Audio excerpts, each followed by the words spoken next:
disiarkan secara langsung. Inilah talk show paling bergengsi di Indonesia. Dan kita sambut Presiden Indonesia Lawyers Club, Karni Ilyas.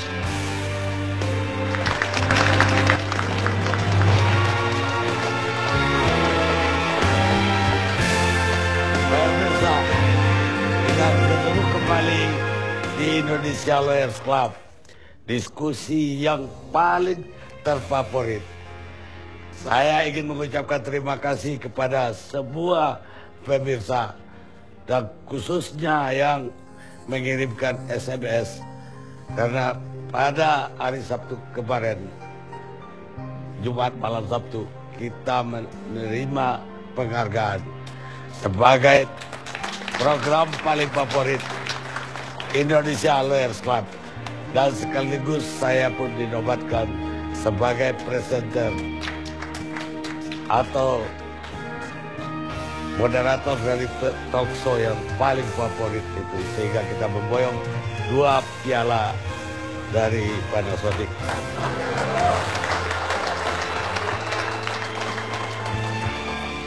Tapi kebahagiaan ini di tengah kesedihan.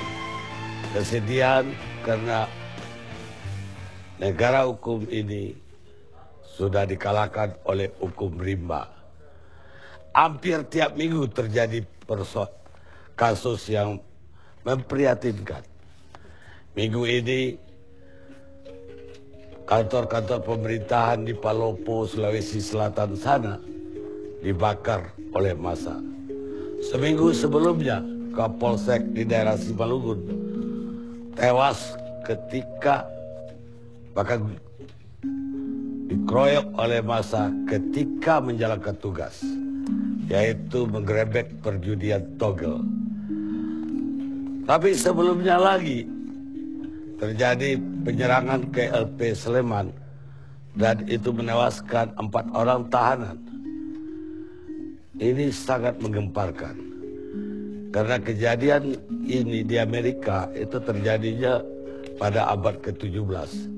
Di kita sekarang terjadi, sehingga reaksi bermunculan dari mana-mana. Tapi sebelum itu lagi juga terjadi penyerangan terhadap Polres di Sumatera Selatan, di Oku, oleh instansi TNI. Ini sungguh-sungguh memprihatinkan. Dan menurut saya, hukum tidak hanya telah menjadi hukum rimba, tapi hukum sudah mati. Dan kita, seperti yang dikatakan Thomas Hobbes, udah seperti homo homini lupus. Manusia akan memakan manusia lainnya. Tapi sebelum diskusi kita buka, kita ingin lihat dulu gambaran di pewayangan seperti apa negara kita ini. Ya, terima kasih kepada Uda Karni dan selamat lagi Aren mendapatkan berita informasi, talkshow berita informasi yang terbaik Indonesia Lawyer Club. Dan juga presenternya Uda Karni Ilyas, Datua Karni Ilyas mendapatkan presenter talkshow dan berita terbaik di PGA. PGA itu apa? PGA itu pendidikan guru agama. Ngawur, itu zaman Pak Karni masih itu yang gurunya guru SD. Gong, aku lagi punya lagu nih. Apa lagumu? Aku sepil kok ada provinsi-provinsi bikin bendera sendiri. Mending benderanya tetap, tapi cara nyanyinya yang beda-beda nggak apa-apa. Misalnya bendera merah putih tetap merah putih, tapi dinyanyikan cara Madura. Loh, ya apa itu? Berkibarlah benderaku dek. Alambang suci agak-agak perwira. Di seluruh rakyat Indonesia kau tetap punya anak bangsa. Siapa berani menurunkan engkau? Menurunkan siapa berani menurunkan engkau? Gak pantas dipanjang gonggong orang mejit. Gonjang kanjeng langit kelap-kelap. aton lir pincanging pisang mawe gandrung adikku Puntadewa. Dinda baru dilantik dari raja di Indraprastha. Untuk melengkapi itu, Dinda, lihat di daerah-daerah orang sudah pada mengibarkan bendera sendiri-sendiri. Hukum rimba sudah mulai ada bermunculan di berbagai daerah. Kelakson-kelakson sudah makin banyak, lebih banyak kesatuan ketimbang kelakson di negeri ini. Maka aku lebih baik mengatakan NKRI itu negara kelakson Republik Indonesia. Maka caranya, Yai Prabu Sanyaji, dengarlah titisan Wisnu Sang Prabu Bathara Kresna. Untuk bisa menjadi raja di raja, Sang Prabu Puntadewa harus mengumpulkan 1000 negara, 1000 raja. Dan ketahuilah sekarang 1000 raja itu sudah dikumpulkan oleh raja lain di suatu penjara yang disebut Kalalodra. Mereka menyajikan upacara Kalalodra agar raksasa ini bisa menjadi raja di raja, Dinda. Maka Yayi, ada cara yang paling penting ini. Apakah Yayi akan membebaskan orang-orang di dalam penjara Kalalodra itu, atau akan membuburnya dor-dor? Kocap Kacarita. Ada raja namanya Sisupolo, Raja Cedi. Raja Sisupolo masuk ke dalam penjara Kalalodra. Di situ ada ribuan tawanan. Ini gak kayak kakaknya Karni Ilyas. Ada 1000 tawanan yang akan dibunuh oleh Sang Sisupala, raja diraja dari kerajaan Cedi. Kocap Kacarita, sebelum dibunuh masuklah Sang Prabu Bathara Kresna. Bumi gonjang ganjing, langit kelap-kelap.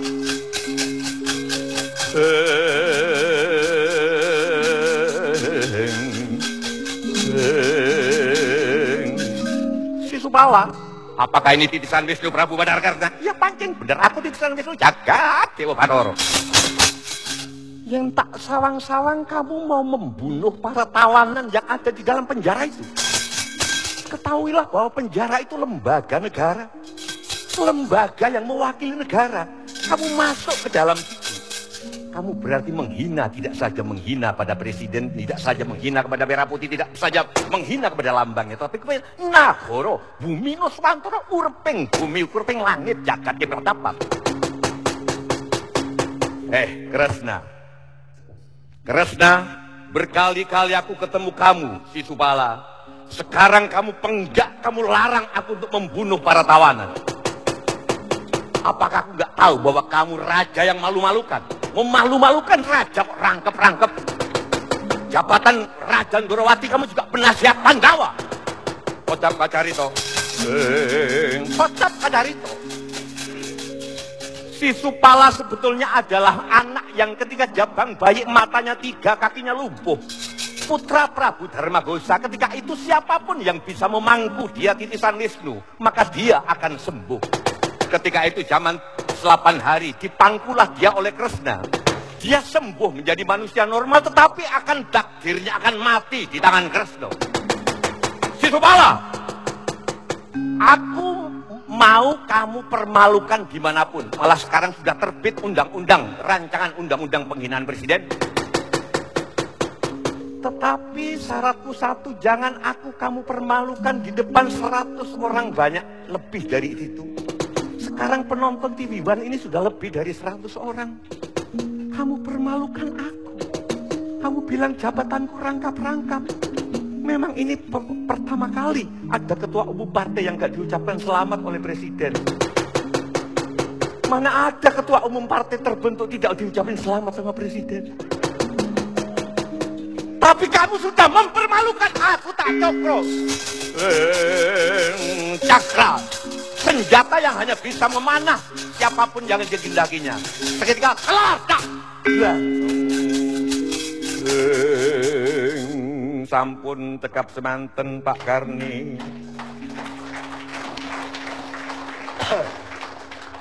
Demikian pemirsa, dalang yang paling populer di Republik ini, Sujiwo Tejo.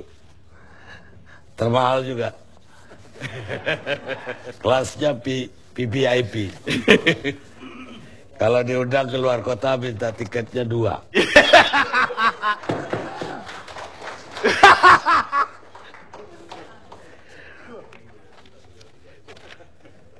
Maka saya mau mulai dengan Pak Kanwil dulu. Pak Rusdianto. Tentulah kejadian ini Pak Kanwil yang paling tahu di antara kita semua karena paling dekat dengan tempat kejadian dan di wilayahnya Pak Kanwil sendiri. Apa yang terjadi Pak Kanwil? Terima kasih Pak Karni. Bismillahirrahmanirrahim. Assalamualaikum warahmatullahi wabarakatuh. Waalaikumsalam. Salam sejahtera dan selamat malam. Yang pertama, saya hadir di forum ini atas perintah Bapak Menteri. Sebetulnya yang diundang Bapak Kalapas, tetapi beliau masih harus stay di sana dalam rangka recovery para tahanan dan para petugas pemasyarakatan. Ini saya cerita dari awal, pra peristiwa begitu? Iya Pak. Baik. Pada hari Jumat itu Pak Karni, saya atas izin pimpinan itu menuju ke Bandung pribadi karena ada kepentingan keluarga di sana. Menggunakan kereta api pukul 12 sampai di Bandung jam 8:30-9 malam. Kemudian sekitar pukul 10.30 itu saya mendapatkan telepon dari Pak Kalapas. Itu hari Jumat. Intinya Pak Kalapas merasa cemas setelah siang harinya sekitar jam 10 jam 11 Lapas Sleman mendapatkan titipan tahanan dari Polda sebanyak 11 orang. Dari 11 orang ini 4 diantaranya adalah kasus Hugo Cafe 4 hari sebelumnya. Nah, mengapa Pak Kalapas resah? Saya tanyakan kenapa Pak Kalapas? Kalau saya berpikir linier Pak, peristiwa yang di Tanjung Raja, kemudian peristiwa yang di Hugo Cafe membuat saya cemas. Terus apa yang Anda lakukan? Saya sudah koordinasi dengan Dan Ramil, kemudian Kapolsek. Bahkan belum lama ini saya koordinasi dengan Dirkrim Polda pada waktu itu. Dijawab bahwa akan diberikan bantuan pengamanan tertutup. Bapak Kakanwil, mohon saya dibantu untuk koordinasi dengan Pak Kapolda. Saya kira apa yang diminta oleh Pak Kalapas proporsional karena level koordinasi di tingkat provinsi adalah Kakanwil, bukan Pak Kalapas. Kemudian malam itu sekitar jam 11 lebih, saya mencoba menghubungi Pak Kapolda, tidak terhubung. Kemudian saya menghubungi Pak Dirkrim juga tidak terhubung.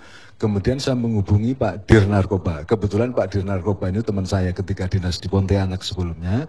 Kebetulan juga belum tidur sehingga kami bisa dialog. Saya sampaikan apa yang menjadi keinginan Kalapas, keresahan Kalapas. Mohon bantuan pengamanan untuk Lapas Sleman. Baik Pak Kakanwil, nanti saya coba laporkan kepada Pak Kapolda. Kurang lebih 10 menit Pak Dir Narkoba menelpon saya, Pak sudah saya sampaikan via ajudan. Ajudan mengatakan tidak berani menghubungi Pak Kapolda karena sedang istirahat. Itu informasi terakhir yang saya terima dari Pak Dir Narkoba. Kemudian saya sampaikan juga kepada Pak Kalapas. Kira-kira jam 1:30 dini hari, Sabtu, saya mendengar dering telepon, saya angkat ternyata istri Kalapas menangis Pak. Menangis, memberitahukan bahwa mendengar serentetan tembakan dari dalam lapas. Itu 1:30 kira-kira. Kemudian saya mencoba menenangkan, Bu sudah Ibu tenang, nanti biar saya menghubungi Bapak. Karena Bu istri Kalapas ini menelpon suaminya juga tidak terangkat gitu. Saya menghubungi Pak Kalapas tidak bisa sambung juga, tetapi sekitar jam 2-an Pak Kalapas nelpon saya bahwa telah terjadi penyerangan terhadap Lapas Sleman. Korbannya 4 orang tahanan tewas yang dikirim pada siang harinya itu. Kemudian 8 petugas mengalami cedera, 2 diantaranya serius. dagunya robek, giginya tanggal, kemudian yang satu mata sebelah kanan itu terkena popor senjata. Itu laporan dari Pak Kalapas. Setelah itu saya sudah tidak bisa tidur, Pak Karni. Dengan pesawat pertama dari Bandung saya berangkat ke Jogja. Tiba di Jogja pukul 8:30, di sana sudah ramai. Pak Kapolda sudah di sana, Pak Danrem sudah di sana, kemudian Kapolres sudah di sana, Pak Bupati juga sudah di sana. Dan situasinya dihandle oleh jajaran penyidik Polda, ditangani langsung oleh penyidik dari Polda. Itu yang dapat saya informasikan, peristiwa yang saya alami pada Jumat malam dan Sabtu dini hari. Demikian Pak Karni. Baik, kemudian yang ingin saya tanya, Pak, apa biasa Polda menitipkan tahanan?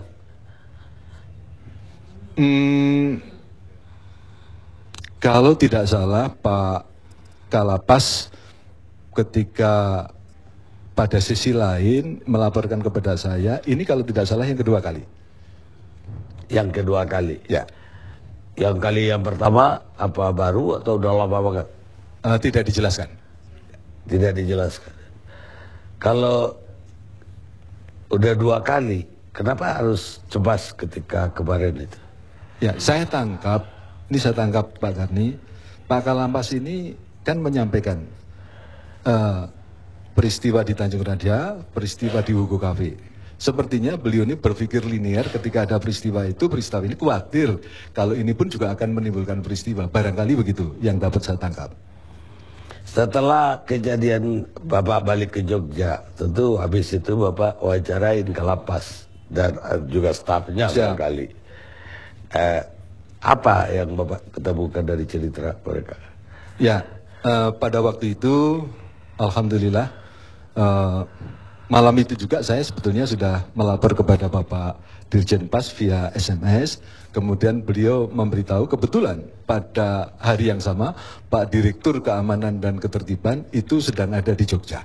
Nah ketika saya berada di Jogja kembali jam 8:30, ini Pak Dirkamtib sudah melakukan langkah-langkah awal untuk melakukan penggalian keterangan apa yang terjadi di sana dengan salah seorang staf. Dan saya kira untuk urusan yang terkait dengan keamanan dan ketertiban lebih proporsional kalau Pak Dirkamtib yang akan menceritakan. Demikian Pak Karni. Baik, silakan Pak. Kalau Bapak mau nambahin. Terima kasih. Assalamualaikum warahmatullahi wabarakatuh. Jadi apa yang disampaikan oleh Bapak Kanwil tadi memang benar. Pada jam 2 itu saya di SMS oleh Pak Direktur Jenderal bahwa telah terjadi penyerangan di Lapas Sleman. Kemudian saya diperintahkan, kebetulan saya ada di Jogja, segera ke TKP. Dan pada kurang lebih menjelang subuh saya sudah sampai ke TKP.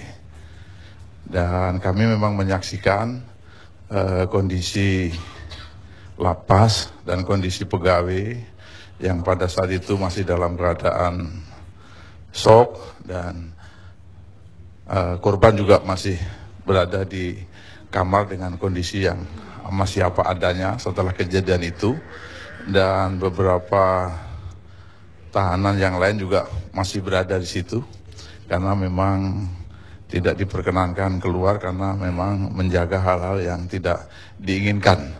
Jadi langkah-langkah kami memang pengamanan di lapas dan memberikan arahan kepada seluruh warga binaan untuk tetap tenang di tempat masing-masing dan larang untuk membuka kunci. Ya, jadi memang semua ada dalam kunci sambil menunggu penyelidikan dan penelitian dari pihak yang berwajib. Demikian. Ya, sebagai Direktur Keamanan ya Pak. Keamanan maksudnya keamanan lapas atau keamanan lapas. Ada penyerangan begitu, begini pertama kali terjadi untuk lapas. Bapak duga siapa yang menyerang? Sebagai Direktur Keamanan, dugaan Bapak siapa yang menyerang? Tentunya kami tidak bisa menduga-duga secara pasti. Hanya memang berasumsi-asumsi menurut keterangan-keterangan di lapangan dan dikaitkan dengan beberapa peristiwa sebelumnya, memang asumsi pertama mereka melaporkan ada korelasinya antara korban yang terbunuh ini adalah pelaku penusukan di Ugo Cafe yang ditusuk adalah salah seorang anggota TNI. Itu asumsi pertama. Nah, saya kira untuk selanjutnya, saya tidak dalam berkapasitas untuk memberikan memperkirakan lah. Ya, perkiraan seperti itu karena memang kewenangan kami tidak sampai ke sana. Jadi batasan-batasan kami saya kira itu kepada pihak yang berwenang lah untuk memberikan statement apakah siapa dan siapa yang melakukan. Baik, bagi Pak Kanwil lagi. Apa Pak Kanwil ketika itu menerima titipan itu dari Kalapasnya seperti terpaksa gitu? Karena ada informasi juga bahwa Kalapas kepingin mengembalikan tahanan itu ke Polda paginya. Ya. Untuk Pak Karni dan hadirin sekalian ketahui bahwa siang itu, hari Kamis, saya sedang memimpin rapat dengan Kepala Unit Pelaksana Teknis Kementerian Hukum dan HAM yang ada di Daerah Istimewa Yogyakarta. Termasuk salah satunya adalah Pak Kalapas Sleman. Saya pimpin rapat dari jam 10 sampai dengan dari pagi jam 9 sampai dengan kurang lebih jam 11, kemudian saya menuju ke stasiun. Malam itu Pak Kalapas di dalam teleponnya menceritakan bahwa pengiriman itu berlangsung antara pukul 10 sampai dengan pukul 11 dan sesuai dengan ketentuan peraturan perundang-undangan yang berlaku, maka lapas memang harus menerima titipan, baik itu dari penyidik Polri, kemudian dari unsur penyidik, kemudian unsur penuntut umum maupun unsur pengadilan. Tidak boleh menolak, Pak, itu harus diterima. Hanya memang di dalam penerimaan ini ada proses, ada persyaratan-persyaratan yang harus diteliti. Nah, pada waktu itu memang belum ada laporan. Menurut Pak Kalapas, belum ada laporan dari petugas yang menerima kepada Pak Kalapas, siapa-siapa orang-orang ini. Nah, baru diketahui kalau tidak salah menurut pelaporan Pak Kalapas itu menjelang sore. Menjelang sore, nah kemudian setelah itu Pak Kalapas merasa kemudian berpikir sepertinya seperti itu, merasa cemas, kemudian seperti yang tadi saya sampaikan, kemudian koordinasi dengan Pak Dan Ramil, Pak Kapolsek, sampai dengan Dirkrimum. Kira-kira begitu, Pak. Ya. Dan menghubungin Bapak juga kan malam itu. Ya, jam 10.30 itu telepon saya, Pak. Ya. Kita rehat sejenak, pemirsa.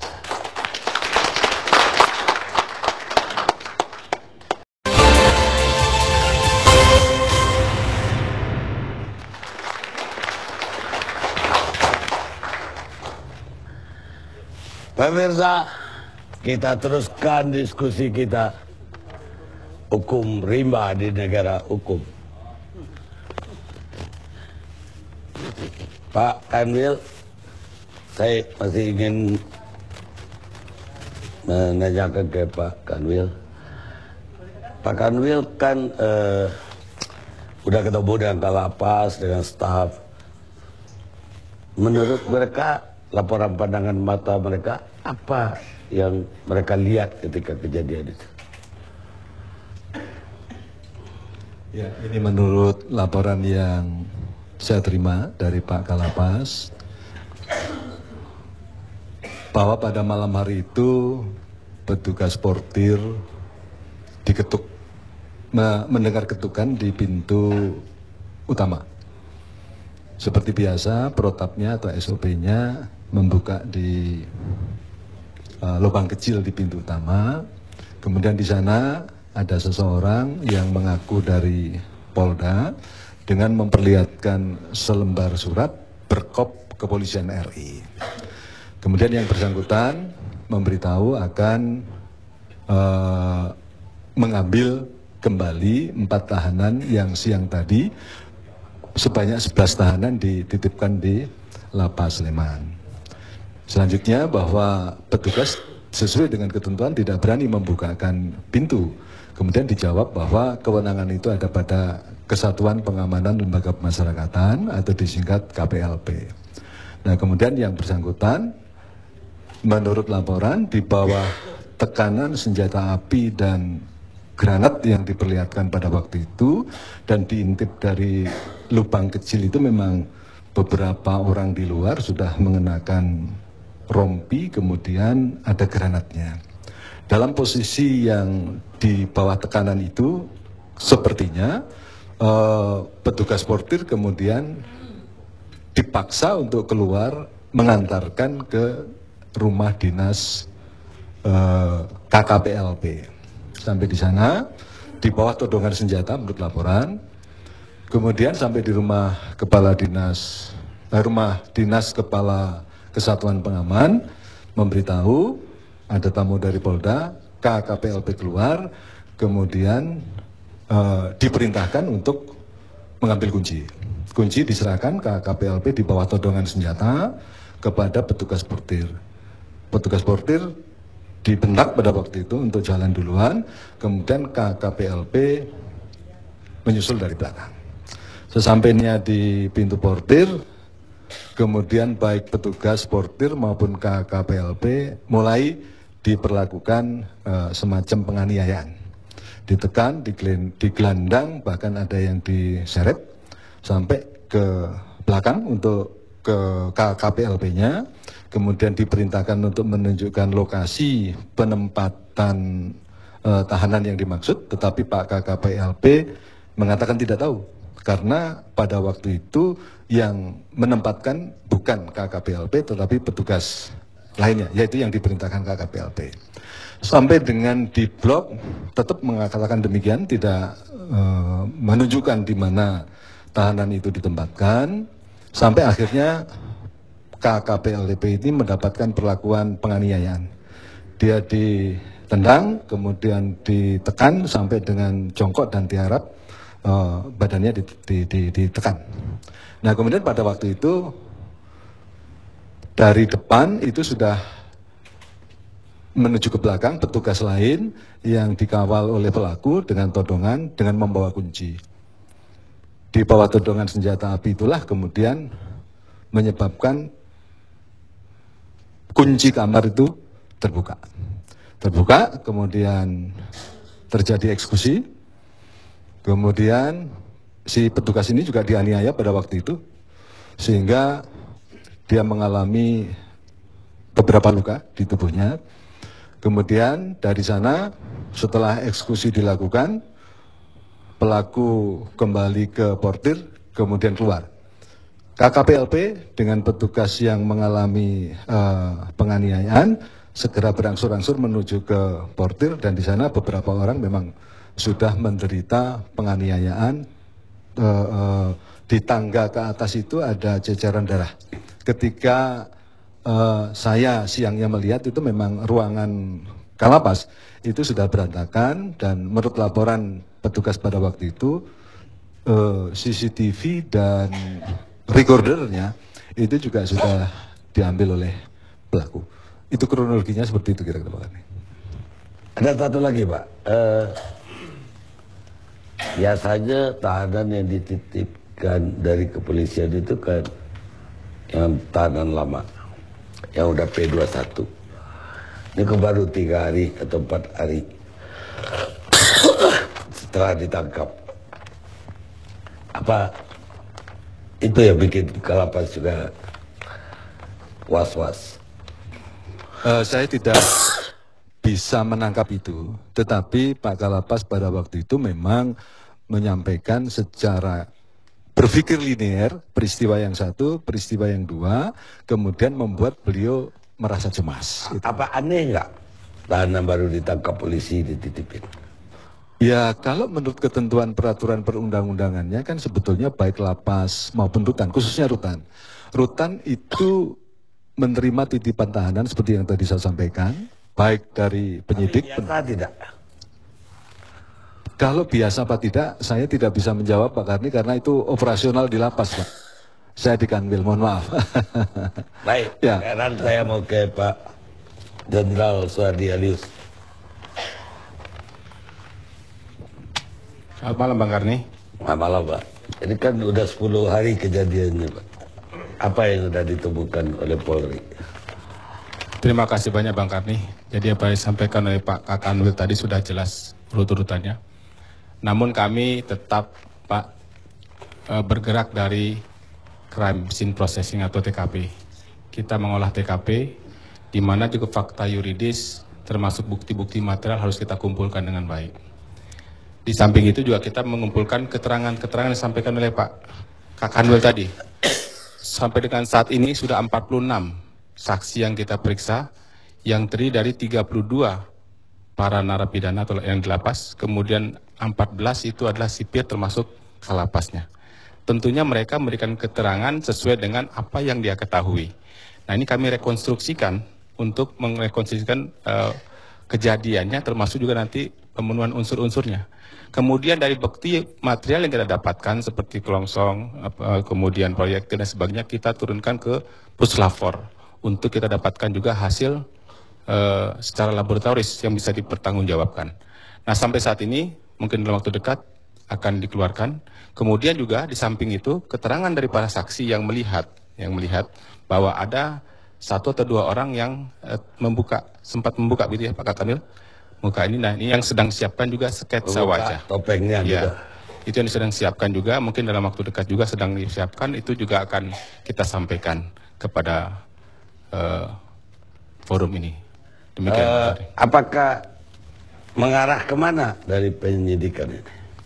Kita bekerja nggak pakai asumsi Bang Arni. Bukan asumsi, tapi dari data yang didapat dari 40 saksi, dari selongsong, dari ya, fakta yang muncul yang kita dapatkan memang waktunya cepat, gerakan cepat dan akurat demikian. Nah ini yang kita masih gabung-gabungkan dari konstruksikan dari 46 saksi tersebut. Cepat dia buka pintunya, kemudian dia katakan dari Polda, kemudian mengancam dan sebagainya, itu semua kita urut supaya kronologisnya jelas. Jadi kita juga nanti dari perkembangan itu semuanya baru kita akan simpulkan temuan-temuan ini, Bang Karni. Dari proyektil, katanya yang diketemukan senjatanya AK. Ya. 7,62 mm itu. Itu senjata organik instansi yang mana? Itu masih dalam proses Pak. Ini masih dalam proses penyelidikan kita. Kita akan cek. Ya. Tapi yang banyak pakai itu Brimob kok. Kalau AK Saya pikir itu harus kita cek semuanya Pak. Ya kita satuan-satuan kan semuanya juga ada yang pakai itu. Kita juga Brimob. Apa ada di luar satuan Brimob yang pakai AK juga? Kami belum jelas. Kami belum tahu persis masalah itu, Bang Karni. Baik, tadi itu ada pertanyaan, ada yang kayaknya lapasnya sampai ketakutan dititipin. Tentu Mabes Polri udah melacak juga ke Kapolda. Ya. Kenapa dia menitipkan? Ya. Apa yang terjadi sampai dia menitipkan? Baik Bang Karni. Jadi yang dijelaskan Pak Kakanwil tadi itu juga sudah mendapatkan bagian dari evaluasi kami. Bahwa laporan dari Kapolda pada saat itu, dari 16 tahanan Polda yang ada di Polda, 11 dititipkan. Termasuk diantaranya 4 korban yang meninggal dunia tersebut. Karena ruang tahanannya direnovasi. Makanya masih berstatus dia tahanan kepolisian dititipkan. Tapi bukan 4 orang, tapi 11 orang. Sehingga masih ada lagi 5 orang yang ada di Polda Jogja yang tidak direnovasi ruangannya. Itu alasannya. Kan tadi dari Kalapas seolah-olah dia takut menerima tahanan tersebut. Apakah Kapolda juga takut sehingga dia titipin ke lapas? Ya, alasan tadi karena direnovasi. Ya, tidak mungkin dititipkan kemana lagi kalau bukan biasa titipan seperti itu ke lapas. Titipkan termasuk kalau ada perempuan karena kita tidak punya anak perempuan, titipan juga ke lapas. Itu biasa kita laksanakan dari kepolisian dengan lapas. Ya karena saya dengar renovasinya cuma sedikit gitu loh. Apa gara-gara dia takut juga makanya dia titipin lagi ke itu tempat masuk lain. bagian dari evaluasi kami semua juga ada. Nah. Dievaluasi gitu. Baik, ini ada lagi isu yang beredar bahwa ini ada kartel narkoba dan bahkan menuduhnya isu ini polisi yang melakukan ini. Apa jawabannya Pak Alis? Kami mengikuti itu semua Pak. Di dunia maya kami lihat itu, kami pelajari. Kami ditanya oleh wartawan. Pak, ini bagaimana kok isu seperti ini? Kalau isu bisa dipertanggungjawabkan, mari lapor polisi, kita dalami. Tapi tidak diperintah pun kita ikut mengusut masalah itu, Pak. Tapi bisa dilihat bahwa kontennya itu juga tidak bisa dipertanggungjawabkan. Tapi kita akan terus coba selidiki. Anggota kita dari markas besar juga turun untuk melihat itu semua, walaupun tidak bisa dipertanggungjawabkan informasi tersebut. Dan itu kami rilis di seluruh media untuk ini, Pak. Baik, Pak, tapi kembali ke tema kita, hukum rimba. Iya, yang terjadi itu seolah-olah di mana-mana nggak aman, Pak. Seperti tadi Kapolsek pun dibunuh di Palopo, hari ini rame. Kejaksaan juga tadi ada yang diserbu oleh demonstran. Dan rakyat pun tiap hari merasa nggak aman. Perampokan semakin menjadi-jadi. Ini hukum kita benar-benar lumpuh. Sementara kan yang kita di ujung tombak adalah markas besar polisi. Ini apa yang dilihat Mabes Polri? Apa hasil evaluasinya terhadap ini? Terima kasih Bang Karni. Kita selalu tergiring. Apa ini lagi Pak? Kasus KP ini. Sebelum terjadi penyerangan itu, apapun juga seorang Kopassus bisa dikeroyok, bisa meninggal di kafe. Dan ini bukan pertama kali juga TNI atau polisi dikeroyok. Di negeri benar-benar hukum rimba sudah. Makanya ada nggak evaluasi Polri di terhadap ini sebagai yang paling bertanggung jawab terhadap keamanan? Baik Pak Karni. Kita selalu melihat segala sesuatu itu di muara, Pak, di hilir. Tapi akar masalah, penyebabnya kan selalu kita lupakan itu. Kita melihat salah tool of law, salah satunya adalah masalah culture, masalah kultur. Nah, lihat dengan globalisasi begitu, Pak. Bapak lihat, bukan cuma masalah bukan masalah kaitan dengan kriminalitas saja. Moral pun juga demikian. Kita bisa lihat. Luar biasa sekarang ini, Pak. Jadi saya pikir kita secara moral juga bertanggung jawab untuk semua yang terjadi ini. Bukannya tugas polisi semua yang ada di muara itu, yang di hilir itu. Semua gangguan Kamtimas ditimpakan kepada kepolisian. Polisi terlambat, polisi pembiaran, dan sebagainya. Itu yang kami sampaikan, Pak, pada Bapak Kapolri. Makanya kami kerjasama juga sama TV One. Setiap hari Rabu, para Kapolda pagi live di TV One untuk memaparkan. Bapak Kapolri sudah memetakan lebih dari 1.600 titik konflik, Pak. Di Republik ini tersebar di 31 Polda. Kita panggil para Kapolda situ, sampaikan. Karena masyarakat kadang-kadang masih belum bisa melihat secara jelas. Ada kendala-kendala geografis contohnya di Papua. Tidak mudah. Kejadian di Palopo itu 10 jam, Pak, dari Makassar. Nah, juga demikian di Papua. Jadi seperti itu contohnya. Itu, Pak, itu kan konfliknya, misalnya itu konflik antara yang kalah dan menang. Dan ada faktor partai juga. Dan kita tahu udah hangat sebelumnya Sulsel itu ketika gubernur barunya terpilih. Sekarang di Palopo terpilih lagi dari partai yang sama dengan gubernur. Dan Palopo adalah daerah kekuatan dari pihak lawan wali kota yang menang. Kan seharusnya pengamanannya udah 2-3 kali lipat. Betul, Pak. Dan tidak akan terjadi pembakaran kantor wali kota segala macam. Ya, ini sepanjang jalan itu yang tidak diamankan. Dia terkonsentrasi pada KPU-nya saja, Pak. Nah, itu ternyata balik begitu mundur dia menyerang kemana-mana. Dan sampai saat ini sudah 9 orang kita tangkap, Pak, berkaitan dengan itu. Memang seperti Pak Karni bilang, memang sebaiknya pencegahan yang diutamakan. Dan ini kan pemerintah daerah ikut bertanggung jawab. Tadi kami diskusi sama Pak Kapuspen. Pemerintah daerah ikut bertanggung jawab melihat ini semuanya. Bekerja sama Muspida di situ untuk menyiapkan, mencegah, dan sebagainya. Karena kos sosialnya terlalu tinggi begitu kejadian, Pak. Pembakaran-pembakaran ini kan juga nanti bangunnya pakai uang rakyat lagi gitu. Justru itu, Pak. Sementara anarkis ini ya di mana-mana, mana-mana, Pak.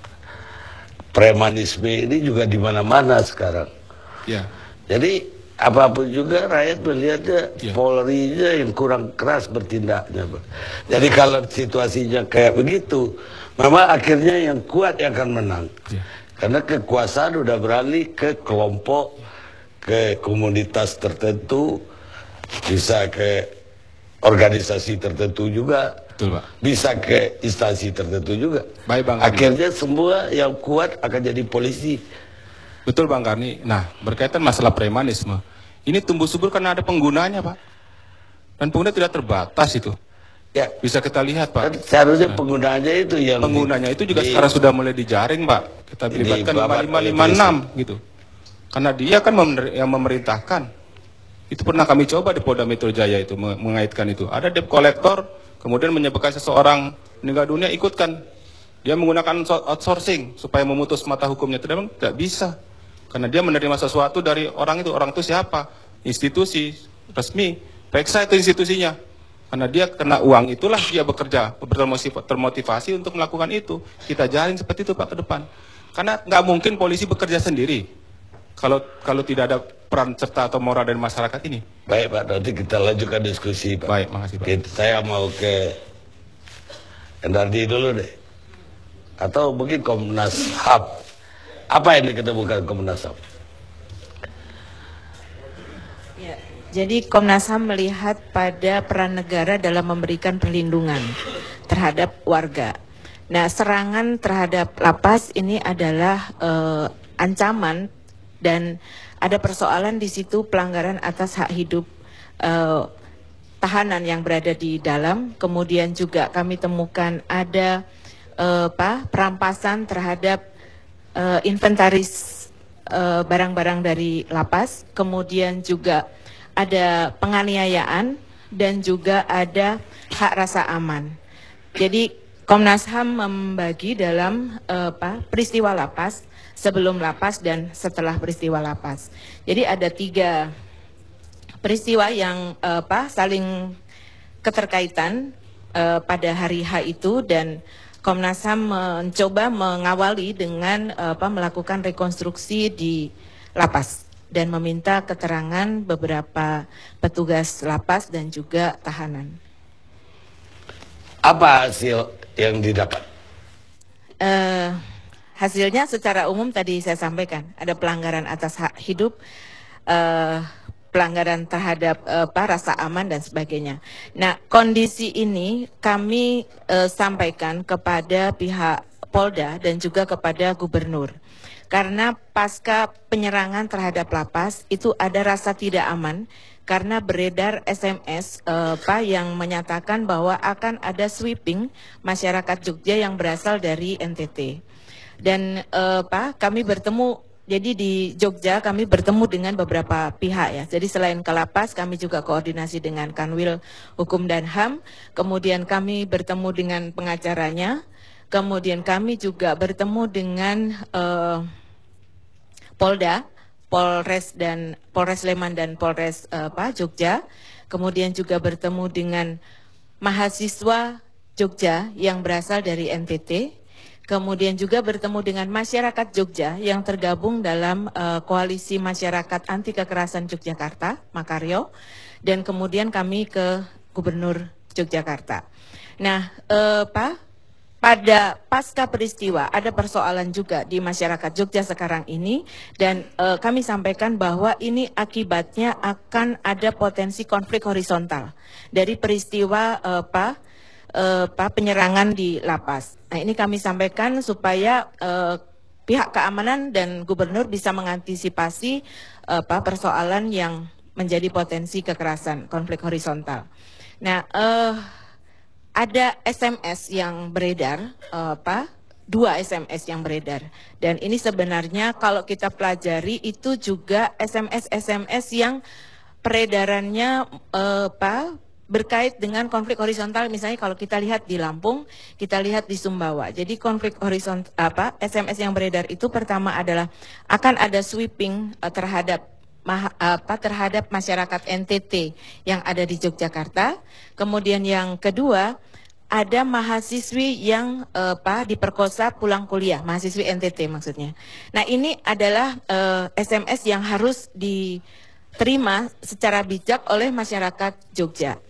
Nah, masyarakat sekarang, masyarakat Jogja yang berasal dari NTT itu mencari perlindungan. Jadi negara tidak mampu memberikan perlindungan, sehingga mereka mencari perlindungan ke gereja, ke keluarganya, termasuk juga pulang ke kampung halamannya. Nah, masyarakat Jogja sendiri juga merasa tidak aman karena takut asrama yang mereka miliki akan di sweeping juga, walaupun mereka juga orang Jogja asli. Kenapa Komnas HAM ngotot mau ke Kopassus? Kita rehat sejenak.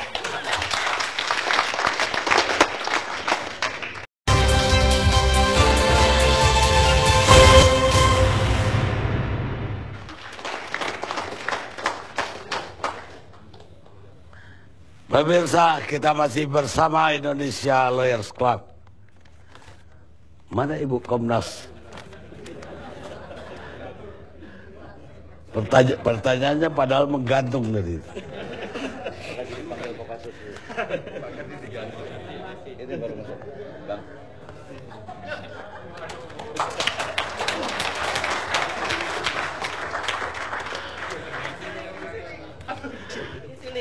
Pertanyaannya udah terlanjur tadi, jawabannya yang belum, Bu. Ya, Komnas HAM berkepentingan untuk melakukan klarifikasi, konfirmasi, dan minta tambahan keterangan berkait dengan hasil temuan Komnas HAM di lapangan. Apa yang perlu dikonfrontir ke Kopassus temuan Komnas itu? Iya, ada peristiwa sebelumnya, dua peristiwa sebelumnya, sebelum serangan ke lapas yang yang menjadi korbannya adalah Kopassus yang katanya sekarang sudah tidak Kopassus lagi tapi di Kodim. Hal-hal seperti itu yang kami perlu klarifikasi, konfirmasi, dan juga berkaitan dengan apel yang dilakukan pada malam hari pasca peristiwa penyerangan dan sebagainya. Jadi karena Komnas HAM memiliki kewenangan untuk melakukan penyelidikan, maka Komnas HAM ingin melakukan mengumpulkan seluruh informasi, data, termasuk berkaitan dengan para pihak yang terkait dengan peristiwa tersebut. Ya, tapi dengan ngotot mau ke Kopassus, bahkan melalui Pangap pun minta ketemu Danjen Kopassus, seolah-olah Komnas HAM tertumpu ke sana, terfokus ke sana. Tidak. Persoalannya karena memang ada mekanisme di Kopassus yang untuk bertemu dengan Komnas HAM harus mendapat izin dari Mabes. Jadi itu, kalau pada hari... Nggak minta saya mau ketemu dan rem, atau saya mau ketemu Pangdam, tapi Ibu langsung kepinginnya ke Kopassus. Makanya jadi pertanyaan saya, kenapa Ibu ngototnya ke Kopassus? Jadi sebenarnya tidak hanya ingin ketemu Kopassus saja, tapi juga ingin bertemu dengan Mabes Polri pun kami akan ketemu, pihak dan rem Pangap. Ibu bagaimana menanggapi apa yang terjadi di Poso, di Palopo dan di mana di Dolok, Simalungun? Iya, dan hari ini juga Komnas HAM ada di Buol karena masyarakat perkebunan sawit di sana sedang berhadapan dengan Brimob dan Angkatan Darat. Jadi Pak Karni, ada persoalan rasa aman yang dirasakan hampir semua warga Indonesia sekarang ini. Karena dimanapun ternyata bagi kita itu tidak aman, termasuk di lapas pun itu tidak aman. Satu kasus lagi yang perkosaan yang dialami oleh tahanan di Polres Poso. Jadi ini kami sedang juga melakukan investigasi dan penyelidikan atas peristiwa itu. Jadi dan pelakunya bisa termasuk aparat negara. Ini menjadi keprihatinan tersendiri bagi Komnas HAM dan tentu saja aparat negara berkaitan dengan penanggung jawab keamanan harus betul-betul melakukan evaluasi. Iya, kalau yang di Sumatera Utara aparatnya yang mati. Iya. Jadi ada aparat juga yang meninggal. Yeah. Aparat yang meninggal ini dalam dalam konteks kedinasan. Yeah. Jadi dia sedang melakukan dinas untuk melakukan penggerebekan terhadap perjudian. Gitu. Nah, itu Pak, adalah menjadi tanggung jawab institusi. Gitu. Yang saya tanyakan dari Komnas HAM melihatnya bagaimana? Jadi gini, kalau Dia soal hak hidup, tugas jadi gini. negara. Ya betul. menertibkan Jadi judi, gini, dan kalau dia jadi kita korban. lihat dari perspektif hak asasi manusia, hak hidup itu adalah hak yang tidak bisa dikurangi dalam kondisi apapun, gitu. Jadi itu formnya. Kalau dari perspektif HAM, jadi siapapun yang diambil hak hidupnya itu adalah pelanggaran HAM. Kemudian termasuk juga Ya, saya nggak dengar penganiayaan. pernyataan Komnas HAM ketika yang meninggal itu aparat negara. Ya. Ketika TNI ketembak di Papua, Komnas juga nggak saya dengar. Tapi itu akan berbalik. Seandainya polisi yang meninggal itu menembak mati masa yang royok dia, Komnas akan teriak terjadi pelanggaran hak asasi. Karena kita melihatnya begini, aparat keamanan adalah institusi negara yang harus memberikan perlindungan. Jadi Komnas HAM tugasnya adalah melakukan pemantauan terhadap negara dalam memberikan perlindungan, gitu. Iya, tapi kalau situasinya ya seperti yang di Simalungun tersebut, di mana nyawanya yang jadi taruhan, dan seandainya dia menembak, itu yang terjadi, si polisinya akan dikutuk juga oleh Komnas HAM. Tapi karena dia yang mati, ya Komnas HAM diam saja udah. Ya karena ada aparat negara yang memang bertugas, bertanggung jawab. Jadi gini, dalam perspektif hak asasi manusia itu kan ada dua, pelanggaran HAM biasa dan pelanggaran HAM berat. Nah, pelanggaran HAM berat itulah yang menggunakan Undang-Undang 26 tahun 2000 tentang peradilan HAM. Nah, kemudian ada pelanggaran HAM biasa yang sekarang ini masih menggunakan dan masuk dalam KUH pidana. Baik Bu, saya mau ke kontras. Kontras katanya yang pertama turun investigasi. Apa yang diketemukan kontras? Baik, yang pertama polisi, Bang Karni. Kita ke lapangan itu sekitar pukul 2 ke lokasi. Ketemu dengan sejumlah orang di dalam LP. Dan kita mendapatkan beberapa catatan tentang peristiwa itu, 15 menit kurang lebih. Terjadi sekitar jam 12.30 kurang lebih. Masuk ke dalam 15 menit itu ada pembagian tugas dari sekitar kurang lebih 17 orang. Ada pembagian tugas yang dicari 4 narapidana dari 11 yang dititipkan, yang dicari 4 yang spesifik mengacu pada peristiwa di Hugos Cafe pada 19 Maret. Yang kedua yang dicari adalah CCTV. Itu 2. Lalu ada pembagian tugas, misalnya ada yang diidentifikasi oleh saksi sebagai melihat waktu. Keterangan yang diucapkan adalah melihat waktu terus-menerus. Saya membahasakannya sebagai timekeeper, mungkin kira-kira seperti itu. Lalu menggunakan laras panjang, sebagian menggunakan celana jeans, kurang lebih peristiwa seperti itu. Itu di satu peristiwa di 23 Maret dini hari. Kita juga dapat informasi bahwa sebelum peristiwa itu ada penitipan tahanan 11 orang pada Jumat pagi 22 Maret yang mana menurut keterangan yang kita simpulkan sementara bahwa penitipan itu tidak lazim dilakukan oleh polisi. Biasanya polisi P21 langsung ke kejaksaan. Yang suka menitip itu adalah kejaksaan. Saya juga melakukan pembandingan terhadap beberapa tempat, beberapa hal serupa di tempat lain. Polisi itu jarang menitip ke LP. Biasanya polisi punya tempat yang cukup daripada titip ke LP. Nah, itu juga jadi pertanyaan dari pihak LP, kenapa harus dititipkan di di LP Cebongan itu? Karena ada kekhawatiran terhadap dia mengacu pada peristiwa di Oku, seperti itu.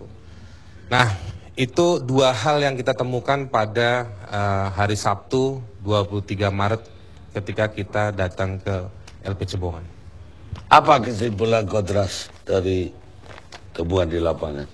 Kesimpulannya pelakunya cukup terlatih, punya akses penggunaan senjata, bisa menggunakan senjata, ya. Saya pikir lalu juga punya kekuatan mentalitas untuk mengeksekusi dalam waktu yang cepat. Dan ada ada pembagian tugas yang seperti spesifik melakukan tindakan menembak dan lain-lain. Ini saya pikir satu tindakan atau keahlian yang memang sangat tidak mungkin dilakukan atau dimiliki oleh kriminal-kriminal biasa. Jadi Anda lebih menunjuk ke instansi begitu. Keahlian-keahlian seperti itu hanya dimiliki di polisi dan TNI. Nah, makanya sekarang penting dilakukan investigasi apakah memang betul dugaan itu. Kalau betul itu yang seperti apa, unit yang seperti apa.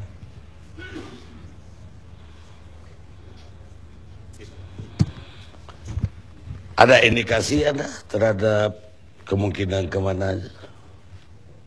Sebenarnya yang mengindikasikannya itu soal senjata laras panjang. Kalau Pak Kapolda itu mengindikasikannya AK-47, tapi kalau menurut saya itu terlalu terburu-buru. Karena saya cek pernyataan yang muncul di media, hanya Pak Kapolda yang menyatakan itu AK-47. Harusnya menurut Anda? Saya nggak tahu, harus diuji lebih jauh. Tapi menurut saya pelakunya punya akses terhadap persenjataan tersebut. AK-47 dimiliki oleh banyak unit di dalam dua institusi, Polri dan TNI, makanya harus diuji lebih jauh. Tapi apakah itu AK-47? Bisa jadi senjata laras panjang yang lain, kan gitu. Baik, Bung Endardi.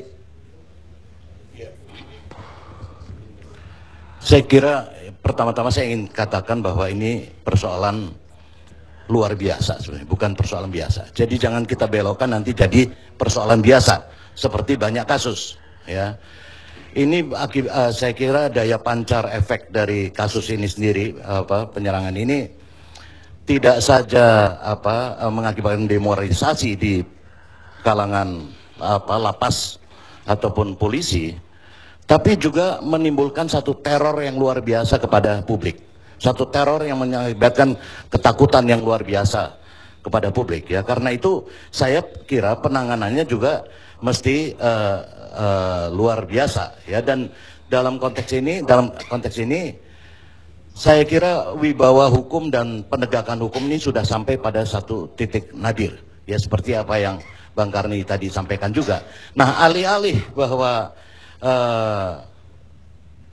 bergegas melakukan penyelidikan atau investigasi yang mendalam, ini yang saya sesalkan. Pimpinan TNI kemudian justru melakukan berbagai penyangkalan dan lempar tanggung jawab. Ya, yang bahwa peristiwa ini seolah-olah peristiwa biasa. Ya, kita agak sejuk ketika kemarin Kasat mengkoreksi itu sebetulnya, ya, mengkoreksi dengan menyatakan bahwa ada anggota TNI yang diduga ada indikasi begitu. Nah, kalau soal indikasi, saya kira begini, apalagi bagi penyelidik seperti Komnas HAM, sulit saya kira disangkal bahwa dengan pelaku diduga memang berasal dari dua investigasi yang dilakukan Komnas maupun Kontras misalnya, dan juga polisi, bahwa berasal dari kelompok terlatih. Dan kemudian kita juga harus berangkatkan dari motif dan sasaran. Nah, dari motif dan sasaran korban yang diserang ini, saya kira saya berani menyatakan patut diduga kuat bahwa penyerangan itu dilakukan memang oleh anggota atau oknum Kopassus, ya. Karena itu penyelidikan memang mesti diarahkan ke situ supaya kita nggak berlama-lama panjang lagi. Nah, tapi saya ingin katakan bahwa problemnya di sini memang penyelidikan terhadap TNI, apakah itu Kopassus ataupun siapa, ini kan kita memiliki kendala normatif karena apakah sekalipun dia tidak sedang melakukan tugas ketentaraan, itu akan berujung di peradilan militer, ya. Karena itu saya kira satu penyelidikan yang independen, ya, itu dan melibatkan elemen-elemen luar eksternal itu akan lebih pas dan dilakukan dengan perintah atau ini presiden, baik melalui Kepres atau apa. Kita pernah ada ini misalnya kasus Munir, tim pencari fakta Munir, sekalipun terhambat pada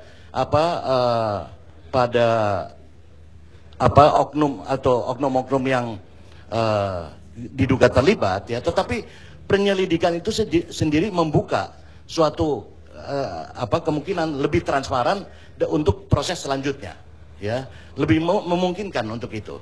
Nah, sekarang dengan hambatan adanya peradilan militer ini, saya kira yang harus dilakukan oleh Presiden memang mesti membentuk satu tim independen daripada ada kontestasi antara berbagai tim penyelidik. Ya, ada dari Komnas HAM, ada dari polisi, ada dari TNI sendiri. Nah, kita harus TNI dan polisi itu di bawah kewenangan Presiden, Komnas enggak. Nah, itu Presiden bisa membentuk itu, masih di bawah kewenangannya, karena penegakan hukum itu tugas daripada Presiden, pemerintah, gitu, ya.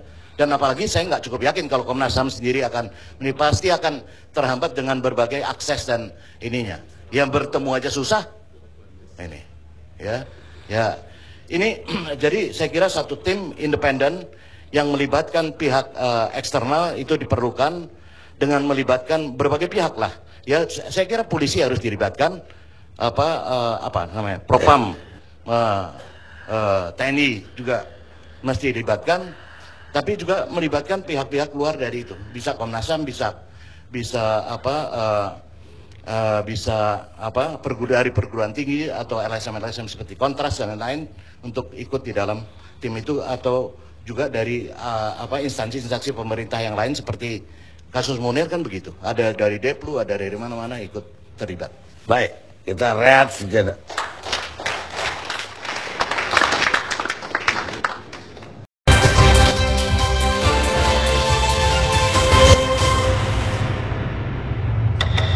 Karena dari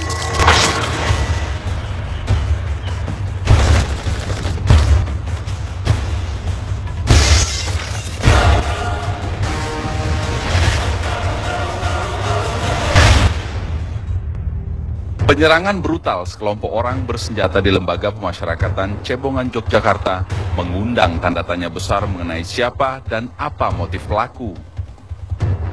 Penyerangan terjadi pada pekan lalu, tepatnya Sabtu 23 Maret 2013, pukul 1:30 dini hari. Lapas diserang oleh belasan orang bersenjata lengkap dan menggunakan penutup wajah. Para penyerang memberondong senjatanya ke salah satu ruang tahanan, hingga menewaskan 4 tahanan. Penembakan ini dilakukan di hadapan 31 tahanan lain. Untuk menghilangkan jejak pembantaian berdarah ini, para pelaku juga membawa kamera pengintai CCTV serta komputer perekam. Mereka yang tewas adalah tahanan titipan dari Polda Yogyakarta. Deki, Adi, Dedi, dan Juan adalah warga asal NTT. Keempat korban tersebut merupakan tersangka penganiayaan yang mengakibatkan tewasnya seorang anggota Kopassus bernama Sertu Santoso di Bungkus Cafe. Izinkan saya menyampaikan penyesalan dan permintaan maaf yang juga sedalam-dalamnya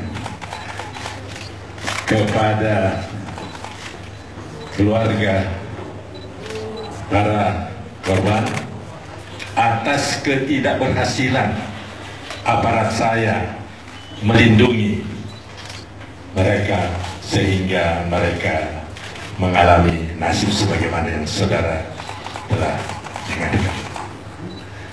Tentunya kami mengharapkan aparat penegak hukum sesegera mungkin mengusut dan mengungkap tindakan pengrusakan fasilitas negara, penganiayaan aparatur kami, serta tindakan pembunuhan keji. Terkait adanya kemungkinan keterlibatan oknum TNI, Markas Besar TNI Angkatan Darat akhirnya membentuk tim investigasi guna melakukan penyelidikan atas kasus penyerangan Lapas Cebongan, Sleman, Yogyakarta. Panglima TNI pada tanggal 27 memerintahkan agar Angkatan Darat segera membentuk tim investigasi TNI AD. Pertanyaan mungkin muncul, mengapa karena dari hasil temuan sementara terindikasi adanya keterlibatan atau peran oknum-oknum TNI Angkatan Darat yang bertugas di Jawa Tengah. Dari hasil otopsi sementara, 5 proyektil peluru ditemukan pada 2 tubuh korban. Namun peluru tidak ditemukan di 2 jenazah lainnya, diduga karena tembus peluru. Temuan 5 proyektil peluru ini melengkapi 31 proyektil lainnya yang ditemukan tim Lakbor saat olah TKP di lokasi kejadian, sehingga total menjadi 36 proyektil peluru. Tragedi pembantaian berdarah di Lapas Cebongan merupakan potret buram. Bagaimana hukum rimba masih dikedepankan di negeri ini yang mengaku sebagai negara hukum.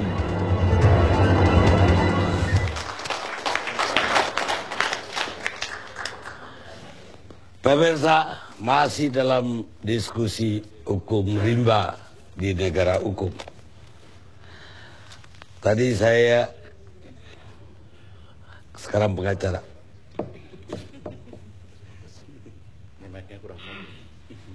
Baik, terima kasih Bang Karni.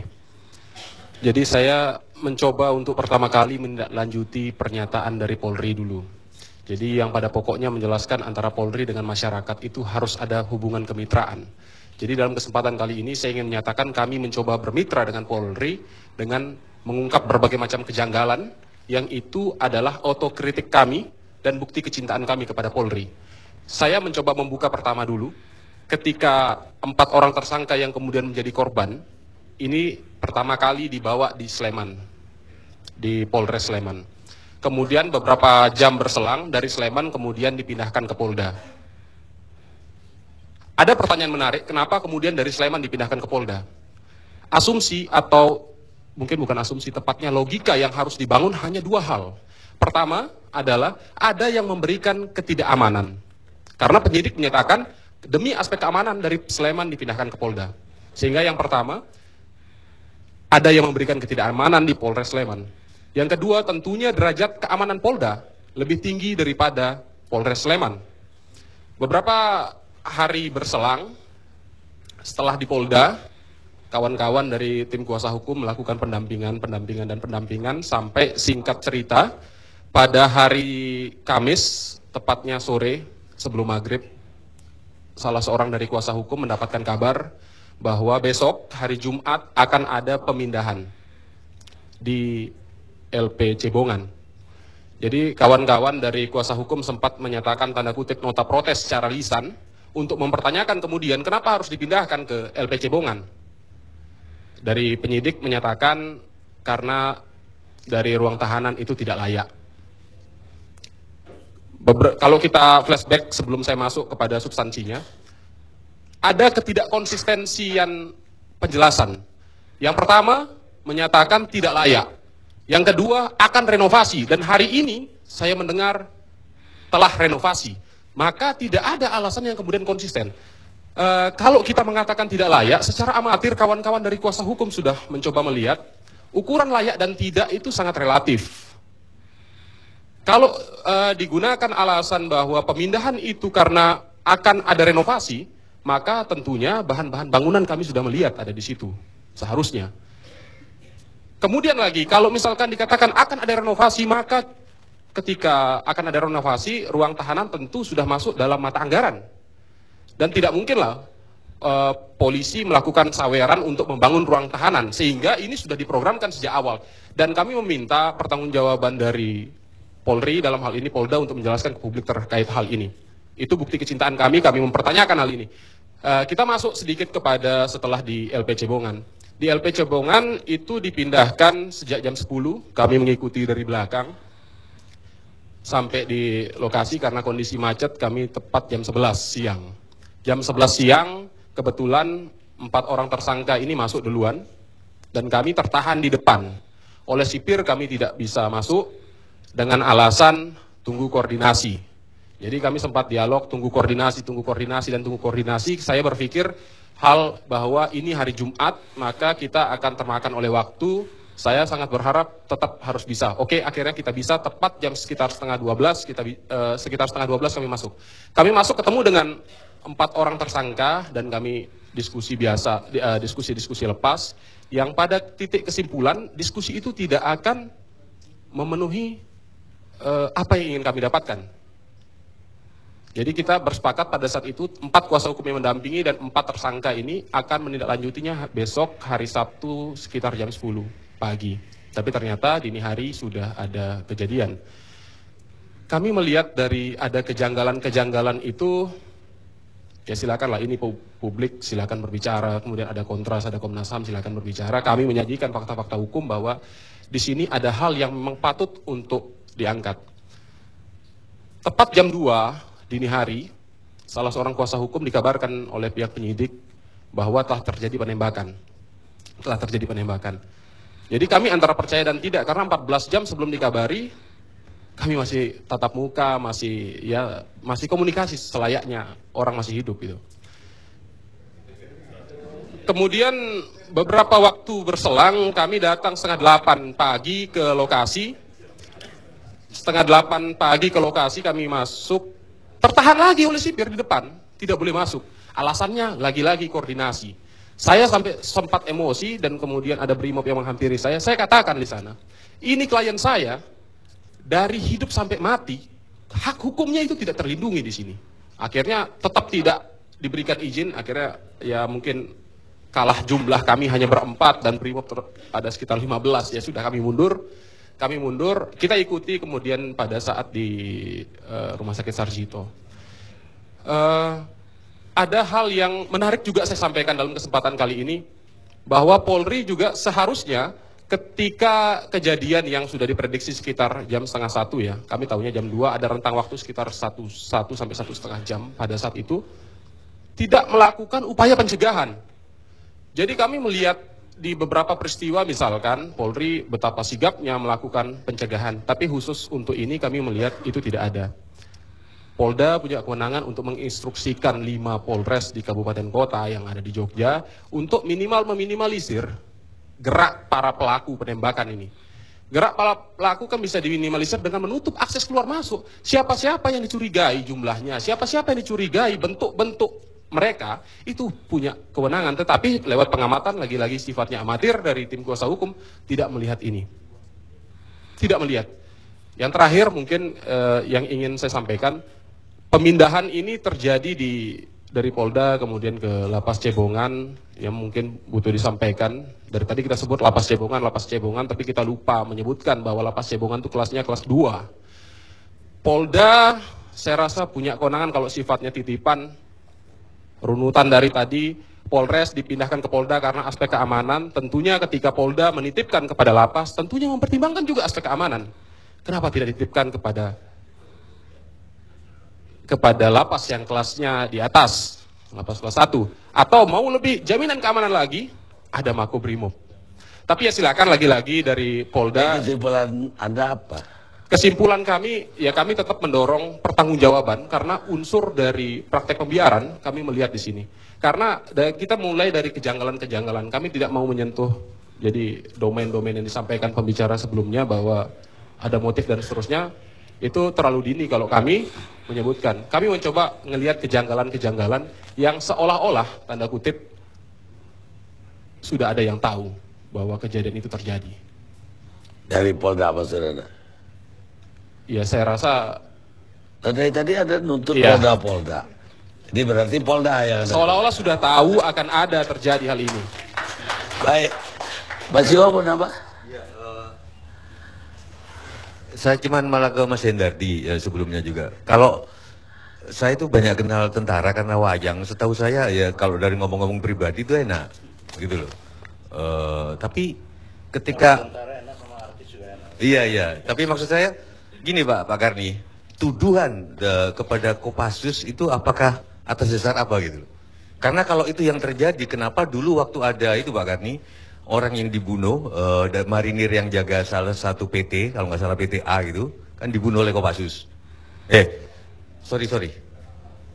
Marinir, Kopassus yang dibunuh oleh marinir. Kenapa kok tidak ada balas dendam? Itu saja sih. Kalau memang ininya balas dendam, kalau waktu itu Marinir dibunuh, Kopassus dibunuh oleh Marinir dan nggak ada apa-apa, itu aja sih pertanyaan saya. Kenapa kok langsung Kopassus? Baik, pertanyaan apa? Oh, nanya tadi, silakan. Iya, saya kira ini bukan nuduh ya, tapi duga, saya menggunakan formulasi tadi, diduga kuat atas dasar motif dan juga sasarannya. Sasaran kan hanya 4 dari sekian banyak tahanan, katakanlah dari 31 tahanan, 30 berarti 35 tahanan, kemudian ada 11 tahanan yang dipindahkan, cuma 4 itu sasaran. Dari motif dan sasaran itulah. Supaya maksudnya satu investigasi itu bisa bekerja ya dengan pasti dengan dugaan-dugaan kuat. Itu dulu ya.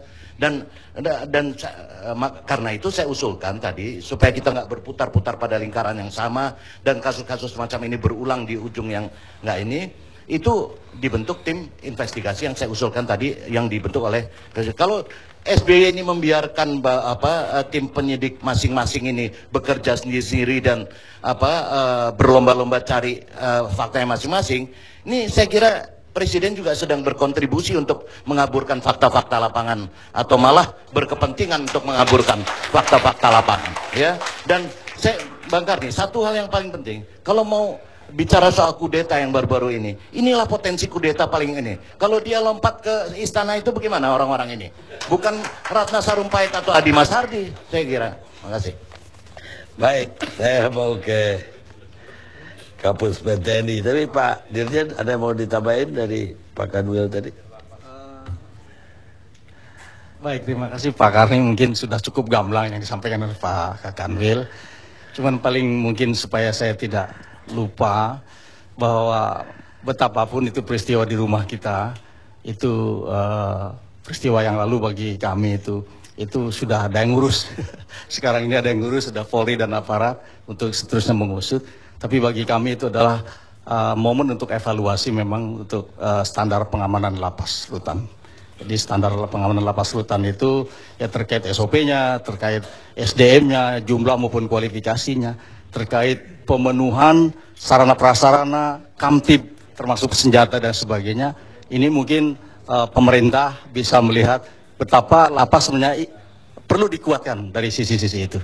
Dan kami sedang melakukan evaluasi tentang SOP-nya bagaimana, termasuk misalnya pembukaan pintu gerbang di malam hari itu, ya kita harus evaluasi. Demikian Pak, sementara. Baik, Pak.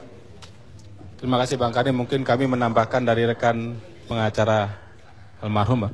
Kaitan dengan jam 8 pagi ingin masuk ke lapas tidak diizinkan. Karena itu proses olah TKP, crime scene processing kalau nggak sampai hari Sabtu Pak itu. Karena kan memisahkan para saksi dan sebagainya sudah di polis lain, mungkin itu Pak mungkinnya akses ke dalam itu tidak diizinkan oleh petugas lapas pada saat setelah kejadian jam 8 pagi, mungkin karena itu tambahan kami Pak. Terima kasih Pak. Pak Iskandar. Assalamualaikum warahmatullahi wabarakatuh Pak Kani. Waalaikumsalam. Jadi apa yang sudah kita perbincangkan, kalau menurut hemat kami perlu ada beberapa koreksi mungkin nih Bang Karni atau Pak Karni. Jadi alangkah baiknya kita itu jangan terlalu terburu-buru menuduh. Ya, jangan terlalu terburu-buru menuduh. Di mana di beberapa media itu selalu langsung menyebutkan Kopassus. Saya rasa di dunia kita ini atau di Indonesia ini ada etika. Tentunya kita janganlah langsung mengatakan seperti itu. Alangkah baiknya mungkin aparat pemerintah, ya. Mungkin tadi dari perbincangan sudah dikatakan mungkin ada pemerintah alat pemerintah A, aparat pemerintah A, aparat pemerintah B. Kalaulah seperti ini yang mungkin bisa membuat sesuatu itu yang tadinya kita mau menertibkan hukum, jadinya melanggar hukum akhirnya semuanya. Ini harapan kami ke depan. Jadi dengan segala hormat tolonglah para teman-teman dari mana saja, apakah dari Komnas HAM, dari Kontras maupun imparsial, ya janganlah langsung mengatakan Kopassus. Ini harapan kami. Mungkin dengan inisial atau dengan apa. Saya rasa itu etika berdialog atau berjurnalis di dunia manapun. Selanjutnya saya nyampe kepada poin yang akan disampaikan. Jadi memang persepsi berkembang bila mana dikaitkan dengan San Santoso. Namun marilah kita secara arif dan bijaksana jangan terburu-buru. Mari kita menunggu semua proses apa yang dikerjakan oleh tim yang sudah berjalan. Saudara kita polisi sedang bekerja keras. Mari kita tunggu hasilnya. TNI sedang memberikan pekerjaan juga kepada tim yang sudah dibentuk. Ya, mari kita tunggu semuanya karena ini pekerjaan yang serius. Apalagi dikatakan tadi dari teman-teman semuanya perlu perhatian. Di sini dikatakan tadi juga pemerintah tidak ada perhatian. Saya rasa tidak bisa dikatakan seperti itu. Pada saat 3 hari kemudian setelah kejadian ini, itu langsung ada instruksi. Bahkan dari Panglima tertinggi TNI, Presiden Republik Indonesia, Panglima TNI agar segera membentuk tim.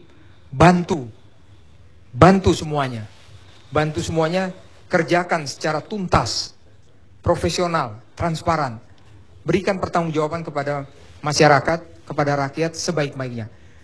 Langsung Panglima TNI Laksamana Agus Suwartono memerintahkan Kepala Staf Angkatan Darat membentuk tim. Inilah tim yang sudah dibentuk. Mari kita tunggu sama-sama. Dan semua hasilnya akan kita sampaikan kepada masyarakat. Namun kita tidak akan menyampaikan misalnya baru ada sepotong, kita sampaikan sepotong. Kita akan memberikan secara lengkap. Kenapa? Kemungkinan-kemungkinan itu masih ada. Apakah benar ada aparat TNI? Apakah betul ada orang lain? Ini kan perlu kita sampaikan. Dan juga kepada saudara kita Komnas HAM akan melihat langsung kepada poin Kopassus itu. Harapan kami ke depan mungkin tidak seperti itu. Kenapa? Di negara kita ini ada mekanisme. Panglima TNI akan membuka tangan secara lebar, pintu secara lebar, menerima tim Komnas HAM hari Jumat. Di sana mari kita dialogkan semuanya. Apa yang Ibu ingin sampaikan, apa Ibu ingin lihat, mari kita dialog di sana. Akan disiapkan Jumat siang, selesai Jumat siang. Jadi ini kami sampaikan kepada seluruh rakyat Indonesia yang menonton Lawyers Club ini. Sehingga tidak ada persepsi mengatakan bahwa TNI itu tidak memberikan akses dan sebagainya. Tidak. Kita membantu sepenuhnya dalam hal ini. Karena ini harus benar-benar dikerjakan sampai tuntas sesuai dengan pesan dari Panglima tertinggi kita, Pak Presiden maupun Panglima TNI. Demikian Pak Garni. Baik Pak, tapi ada pertanyaan satu bahwa ya tidak hanya Komnas HAM atau Kontras, tapi Kasat juga mengatakan ada indikasi, makanya dia bikin tim investigasi. Tapi mungkin setelah ini dijawab. Kita rehat sejenak.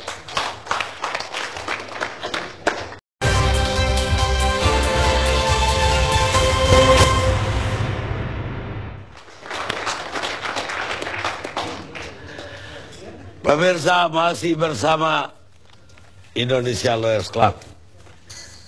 Pak Iskandar mau nambahin? Saya rasa cukup. Cukup. Sekian dulu, Pak. Baik. Yang lain lagi, Pak. Terima kasih. Pak Samsul Jalal.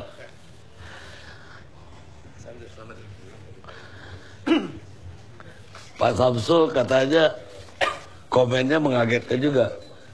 Mengatakan yang terjadi itu perang kartel.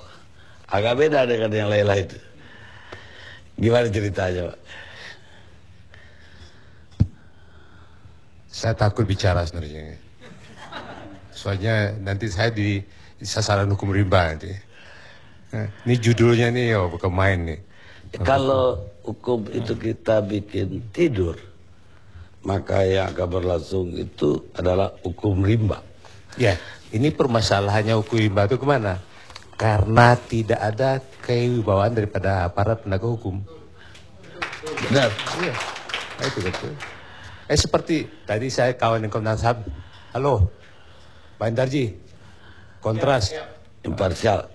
Itu Komnas HAM imparsial itu biasa aja itu kalau bilangnya. Itu ada TNI atau Polri. Kalau itu mau bilang itu melanggar hukum, melanggar HAM lah. Tapi kalau misalnya ada itu orang tidak maling, suatu dihukum oleh massa, diam mereka. Ya, dengan Pak Hendarji itu biasa saya itu dengan Almarhum Munir juga begitu. Kan kasus penculikan dulu. Iya. Jadi kalau bicara mengenai tadi, kenapa? Kita juga boleh juga menduga dong. Iya. Makanya ini kan kalau sudah bicara semuanya, ini orang di luar nih, lawyers club ini apa bilangnya? Itu bukan lawyers club itu bilangnya. Itu kayak hukum rimba juga itu bilangnya. Lawyers club nih. Di sini jadi buka-bukaan, begini aja. Pak. Jadi kalau ada yang liars, di sini juga ketahuan, Pak. Karena di sini buka-bukaan dan gamblang. Enggak, makanya seperti apa bilang dari apa Pak Iskandar tuh. Dia begini aja. Mari kita tunggu hasil dari investigasi. Dan ini sudah resmi kan. Jadi ini adalah tim pencari fakta ya.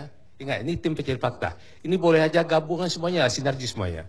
Apakah itu dari TNI, dari Polri, dari LSM, dari DPR pun sekali. Ini mohon maaf nih, saya ini bukan anggota DPR ya. Ini Pepabri. Pepabri ini. Persatuan Purnawirawan TNI dan Polri. Jadi kami aja yang purnawirawan masih bersatu kok. Masih kompak kok. Ini bukan anggota DPR ya. Pepabri dari DPR. Emang kenapa anggota DPR nggak bersatu maksudnya? Enggak, ini mohon maaf, dari luar itu kenapa tawuran terjadi itu? Karena melihat apa? Wakil-wakil saya juga tawuran kok kayaknya. Gitu. Itu dulu. Iya, Tapi ini bagaimana Pak Samsu sampai ke kesimpulan kartel gitu. Kartel narkoba lagi. Itu jangan kata di Facebook itu. Oh, dari Facebook. Betul. Saya kira Pak Samsu kena bekas pom udah. Oh, kalau saya dulu Puspom, saya dan Puspom dulu ya. Kalau kasus ini udah segera selesai nih. Soalnya saya Pomabri ya. Angkatan Darat, Laut Udara, Polri itu polisi militer yang meriksanya itu. Jadi? Ya itu tuntas nih. Ini kan udah ketahuan nih kejanggalan-kejanggalan itu seperti apa yang dikatakan oleh sampai pengacara daripada korban kan itu. Hanya sekarang masih ada dusta di antara kita kan gitu ya. Berani nggak kita membuka fakta nih? Ini kerusuhan-kerusuhan mulai dari awal dulu juga semuanya. Masih banyak yang bohongnya. Makanya makin banyak bicara, makin banyak bohongnya. Betul, Mas Tejo? Itu. Kenal juga Pak Tejo? Oh, siapa nggak kenal? Saya melihat tadi lakon yang dimainkannya gitu. Wah, bukan main. Inilah, makanya kita harus banyak belajar di wayang itu. Pak Samsu belajar wayang juga? Saya Kanjeng loh. Kanjeng di Solo? Iya. Iya, saya juga ditawarin tuh Pak. Kalau saya nggak ditawarin, tapi memang dikasih. Enggak, ini begini aja, terus sama aja. Petinggi-petinggi negara kita ini, kenapa? Karena banyak yang krimunajat. Krimunajat tuh, khianat, munafik, bejat.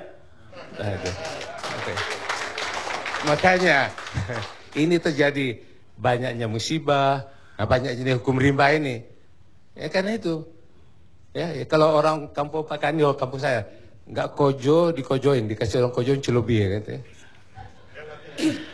Artinya nggak punya pekerjaan, nyari kerja. Udah dapat kerja. Bingung. Bukan bingung, dianya gagal. Mencibir. Bapak nggak mau Facebook yang tadi. Tapi Bapak yakin dengan Facebook atau yakin dengan yang semuanya kita lihat. Kenapa narkoba sekarang itu? Kita harus waspada sekarang ini, bahaya. Itu yang paling bahaya di negara kita ini. Kenapa? Karena juga oknum aparat juga terlibat, kan gitu aja kan tuh. Terus sama aja, ini bukan Samsu Jalal ya, Pak Polisi. BNN itu bukan Badan Narkoba Nasional itu, bukan. Itu Bandar Nasional, Badan Narkoba Nasional tuh. Ini bukan Samsu Jalal yang ngomong ya. Bukan Samsu Jalal? Bukan. Kalau gitu apa yang ngomong? Itu orang kampungnya Pak Samsu Jalal juga. Pak Suardi Alius itu. Iya, Pak Suardi. Udah kenal?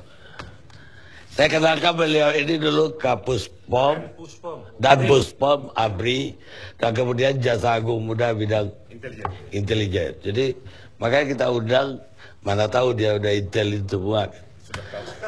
Udah tahu kejadiannya. Baik, Pak Kiki sekarang. Yang pertama, Pak Karni, saya ingin menyampaikan penyesalan. Sampai kita pada keadaan hukum rimba seperti sekarang ini, termasuk cepongan itu. Tapi juga saya sangat menyesalkan apa yang disampaikan Hendardi tadi. Itu sama aja kalau menduga kuat dengan menuduh kan dekat-dekat itu. Beda-beda tipis. Jadi saya kira kalau buat saya tendensius malah pernyataan Hendardi itu ada pesanan siapa gitu ini. Nah kemudian di tengah-tengah kemungkinannya bukan hanya Kopassus. Hendardi sudah mengatakan kenapa tidak diarahkan ke sana. Nah ini kan tendensius. Banyak kemungkinan, ada beberapa kemungkinan bukan banyak maaf. Jadi bukan hanya Kopassus tapi mungkin satuan-satuan lain bisa juga. Motivasi saja menurut saya ada dua kemungkinan motivasi. Yang pertama adalah penghilangan saksi, menghilangkan jejak. Yang kedua, kemungkinan balas dendam. Justru yang kedua kalau menurut saya itu. Jadi dalam suasana seperti itu sudah mengarah-ngarahkan ke satu institusi, ini saya kira malah akan mengaburkan penyelidikan nantinya, proses itu. Dan ini dalam konteks barangkali membuat opini di kalangan masyarakat. Kalau itu dasarnya analisis, saya juga punya seperti yang saya pernah sampaikan di TV One. Jadi kalau menurut saya, Pak Karni, saya ini mantan komandan operasi di daerah operasi Timur Timur dan membawahi satuan Kopassus. Lalu saya juga pernah menjadi pelatih inti Raiders.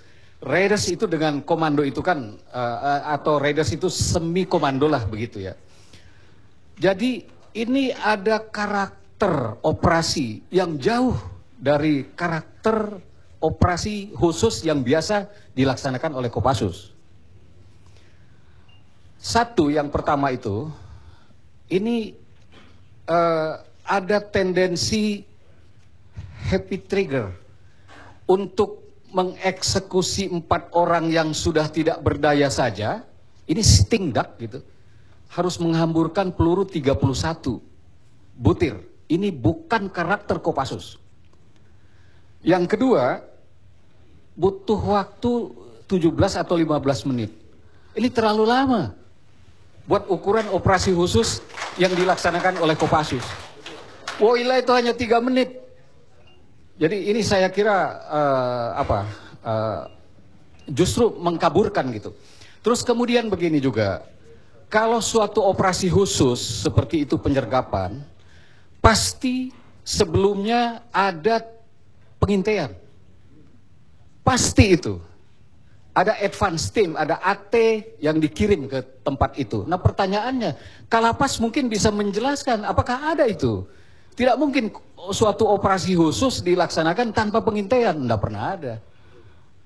Jadi ini saya kira saya dukung apa yang disampaikan Pak Iskandar Sitompul. Jangan dulu mengarah-ngarahkan ke satu satuan. Ada beberapa kemungkinan justru mengaburkan atau nanti barangkali mengakibatkan proses jalannya penyelidikan, sekarang masih penyelidikan gitu ya, itu menjadi kabur dan satu waktu ada ketemu, mungkin masyarakat tidak percaya gitu kan. Ada alasan-alasan lagi. Terus Pak Karni, saya ingin juga masuk ke masalah yang fundamental sedikit, yaitu mengapa kita sekarang ini sampai pada situasi hukum rimba seperti ini. Rasa keamanan masyarakat sudah demikian drastis turun, barangkali sudah atau mendekati titik nadir sekarang ini gitu.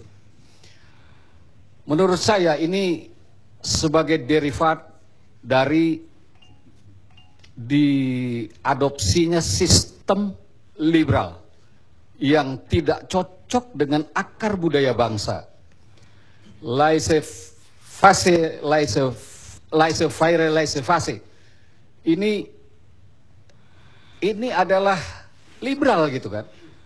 Nah, bangsa liberal itu induknya kan individualisme, sedangkan bangsa Indonesia ini bangsa yang kolektif.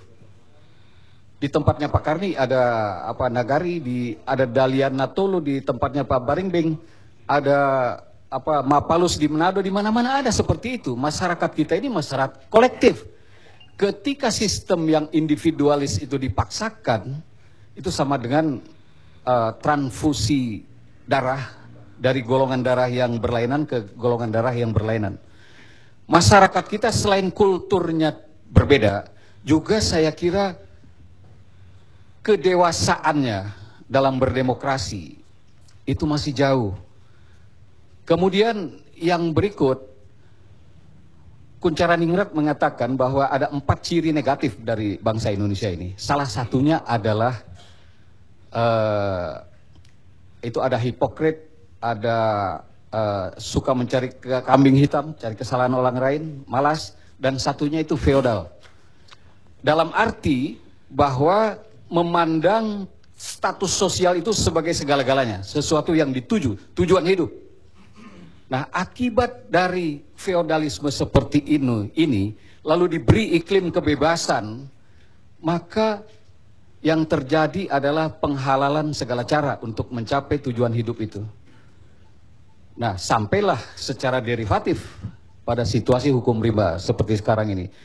Maka tidak lain kalau menurut saya, solusinya ya kita kembali kepada Pancasila. Kenapa kita harus mengadopsi liberalisme dari luar? Kita punya Pancasila. Bukan menegakkan hukum yang tidak jalan. Penegakan hukum yang tidak jalan itu sebagai derivasi dari liberalisme itu. Karena watak liberal itu menyerahkan kepada society, kepada pasar. Nah, negara perannya di minimalis. Otomatis, maka kemudian peran negara menjadi tambah tipis, termasuk penegakan hukum di situ. Nah, lebih parah lagi, diperparah oleh kepemimpinan yang lemah dalam segala strata, termasuk saya kira DPR. Hari ini saya membaca berita 241, hampir separuh anggota DPR mangkir gitu kan dalam sidang tadi itu. Jadi ini keteladanan saya kira sudah nggak ada. Cekak gitu ya. Kita rehat sejenak.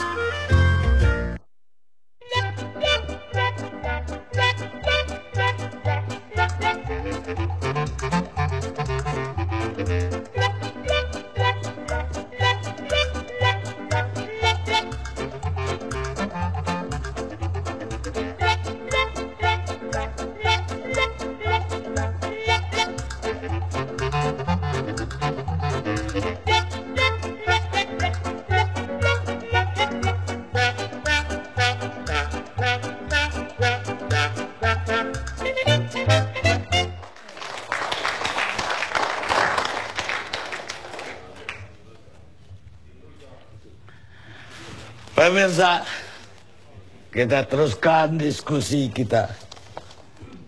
Hukum rimba di negara hukum. Bagaimana P3? Saya kira pertama perlu kita klarifikasi juga karena forum ini kan ditonton oleh jutaan orang. Indonesia Lawyer Club ini bukan forumnya layar kan. Seperti apa yang dikemukakan oleh abang kita tadi, Samsul Jalal. Faktanya kan ELC kan mendapat 2 predikat dalam Panasonic Award itu sendiri. Saya ke daerah-daerah, masyarakat senang menonton ini dan malam ini pun masih banyak masyarakat, dan ini forum pencerdasan, bukan forum pembodohan. Itu saya kira perlu saya klarifikasi dalam forum ini, kecintaan saya terhadap forum LLC ini. Yang kedua, Bang Karni, judul ini sangat ditunggu-tunggu oleh publik dan masyarakat, bahwa hukum rimba di negara hukum atau hukum diingkari, anerisme dipuja-puja. Seharusnya kan dekade reformasi ini supremasi hukum semakin dekat dari cita-cita. Tapi fakta hari ini, supremasi hukum itu semakin jauh. Negara hukum hanya tinggal hiasan di kitab-kitab konstitusi kita dan kitab undang-undang kita. Kalau kita lihat bahwa persentase masyarakat publik untuk taat kepada aturan hukum, memilih menyelesaikan persoalan ini kepada hukum itu semakin kecil. Memilih persoalan penyelesaian dengan cara-cara sendiri. Tadi kan sudah digambarkan berapa banyak yang dilakukan. Kasus terakhir ada Palopo. Itu cara masyarakat kita untuk menyelesaikan, membuang instrumen hukum itu sendiri. Kenapa ini terjadi? Karena contoh, jangankan masyarakat, institusi, aparat penegak hukum sendiri mengambil jalan pintas dalam mencari penyelesaian dan mencari keadilan itu sendiri. Nah, ini menurut saya menjadi tragedi di negara kita ini. Nah, kembali pada pokok persoalan kita ini, sesungguhnya apa yang dikemukakan oleh Bang Hasanuddin tadi, TB Hasanuddin ini, ada dua hal yang menarik saya kira. Saya juga ditulis juga di FB Ijon itu kan, mungkin kritik saya terlalu keras. Pertama saya mengatakan kita setuju bahwa tidak terlalu boleh cepat menuduh. Tidak boleh kita cepat menuduh bahwa ini. Tapi juga menyatakan tidak, juga tidak boleh juga. Seperti apa yang dimukakan oleh Pangdam 4 di Penegoro. Itu bisa terindikasi menutup-nutupi. Kalau nanti fakta terakhir, hasil penyelidikan ini betul ada terlibat oknum, dia bisa dikualifikasikan menutup-nutupi itu. Orang yang menutup-nutupi sebuah kejahatan merupakan tindak kejahatan tersendiri itu. Pasal 55 turut serta itu, pasal 55 itu. Nah, Bang Karni, kasus ini menurut saya banyak sebenarnya bisa diajukan pertanyaan-pertanyaan dari sejak awal. TKP ini kalau saya melihat ini ada 4 TKP yang harus kita bedah itu. TKP pertama adalah di KP Yugos itu. Itu TKP pertama, itu tidak bisa kita nafikan. Kejadian di malam Yugos itu, kejadian di KP itu harus juga dilacak, CCTV-nya juga harus dilihat. Saya tidak tahu apakah CCTV itu menurut beredar juga, ternyata ditonton juga oleh institusi-institusi untuk mendeteksi siapa-siapa pelakunya tersebut. Yang kedua adalah TKP yang kedua di Polres Sleman. Yang ketiga adalah TKP di Polda. Yang keempat adalah TKP di Cemongan itu sendiri. Dan kelasnya menurut Pak Kanwil ini kelasnya kelas 2, ya kan? Nah, pertanyaan yang muncul yang harus dijawab oleh penyidik sekarang, saya setuju. Sekarang ini seharusnya dibentuk tim terpadu, apa namanya, tim independen, tim terpadu untuk mengusut tuntas kasus ini. Karena kita tidak boleh biarkan, negara hukum tidak boleh kalah dengan kasus ini. Kalau kasus ini tidak terjawab sedemikian rupa, maka ini akan menjadi presiden. Yang lain kali akan terjadi lagi seperti ini. Nah, oleh karena itu menurut saya pertanyaan yang pertama yang harus dilakukan itu, apa betul hanya lantaran persoalan-persoalan teknis tahanan yang ada di Polda itu? Karena Polres Sleman menyatakan bukan persoalan Sleman, dia tidak ingin ini. Dia mengalami kecemasan yang luar biasa, dia memindahkan.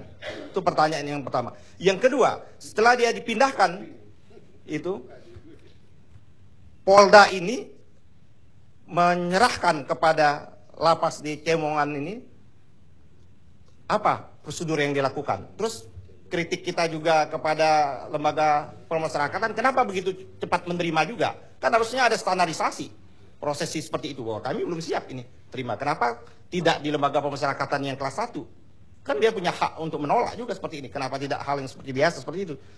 Yang ketiga adalah informasi itu disampaikan kepada siapa saja. Nah, pertanyaan yang menjadi janggal itu, kok ini dipindahkan menyampaikan kepada Koramil? Apa ini wajar? Atau sudah ada indikasi bahwa sudah mendapat data-data informasi polisi akan terjadi penyerangan, sehingga tidak ingin lagi terjadi seperti apa yang terjadi di Batu Raja. Yang ini yang saya kira bahan yang harus betul di tim yang sekarang ini yang sedang dilakukan oleh polisi. Dan saya tanya kepada kawan-kawan polisi, ini sedikit lagi akan terungkap. Mulai sketsa sudah mulai terungkap ini. Ya Pak Elius, beberapa hari lagi kan sketsa akan terbuka itu. Ya kan. Nah, yang berikutnya adalah kan pada waktu ini kan minta ada informasi, kata tadi dapat informasi kepala lapas ini minta pengamanan. Terus apa yang dilakukan? Kan sudah ada dia pada awal dia menelpon, sampai menelpon juga Pak Kanwil. Pak Kanwil menelpon lagi, kan ini sudah ada kecemasan yang luar biasa pada jam-jam itu. Terus apa yang dilakukan pada jam-jam itu? Yang dilakukan itu. Nah, terjadi peristiwa ini sehingga terjadi pembantaian itu. Menurut saya pembantaian ini yang dilakukan ini yang tidak bisa kita tolerir, tidak bisa kita terima dengan akal sehat kita. Di mana lagi ruang-ruang yang tempat aman?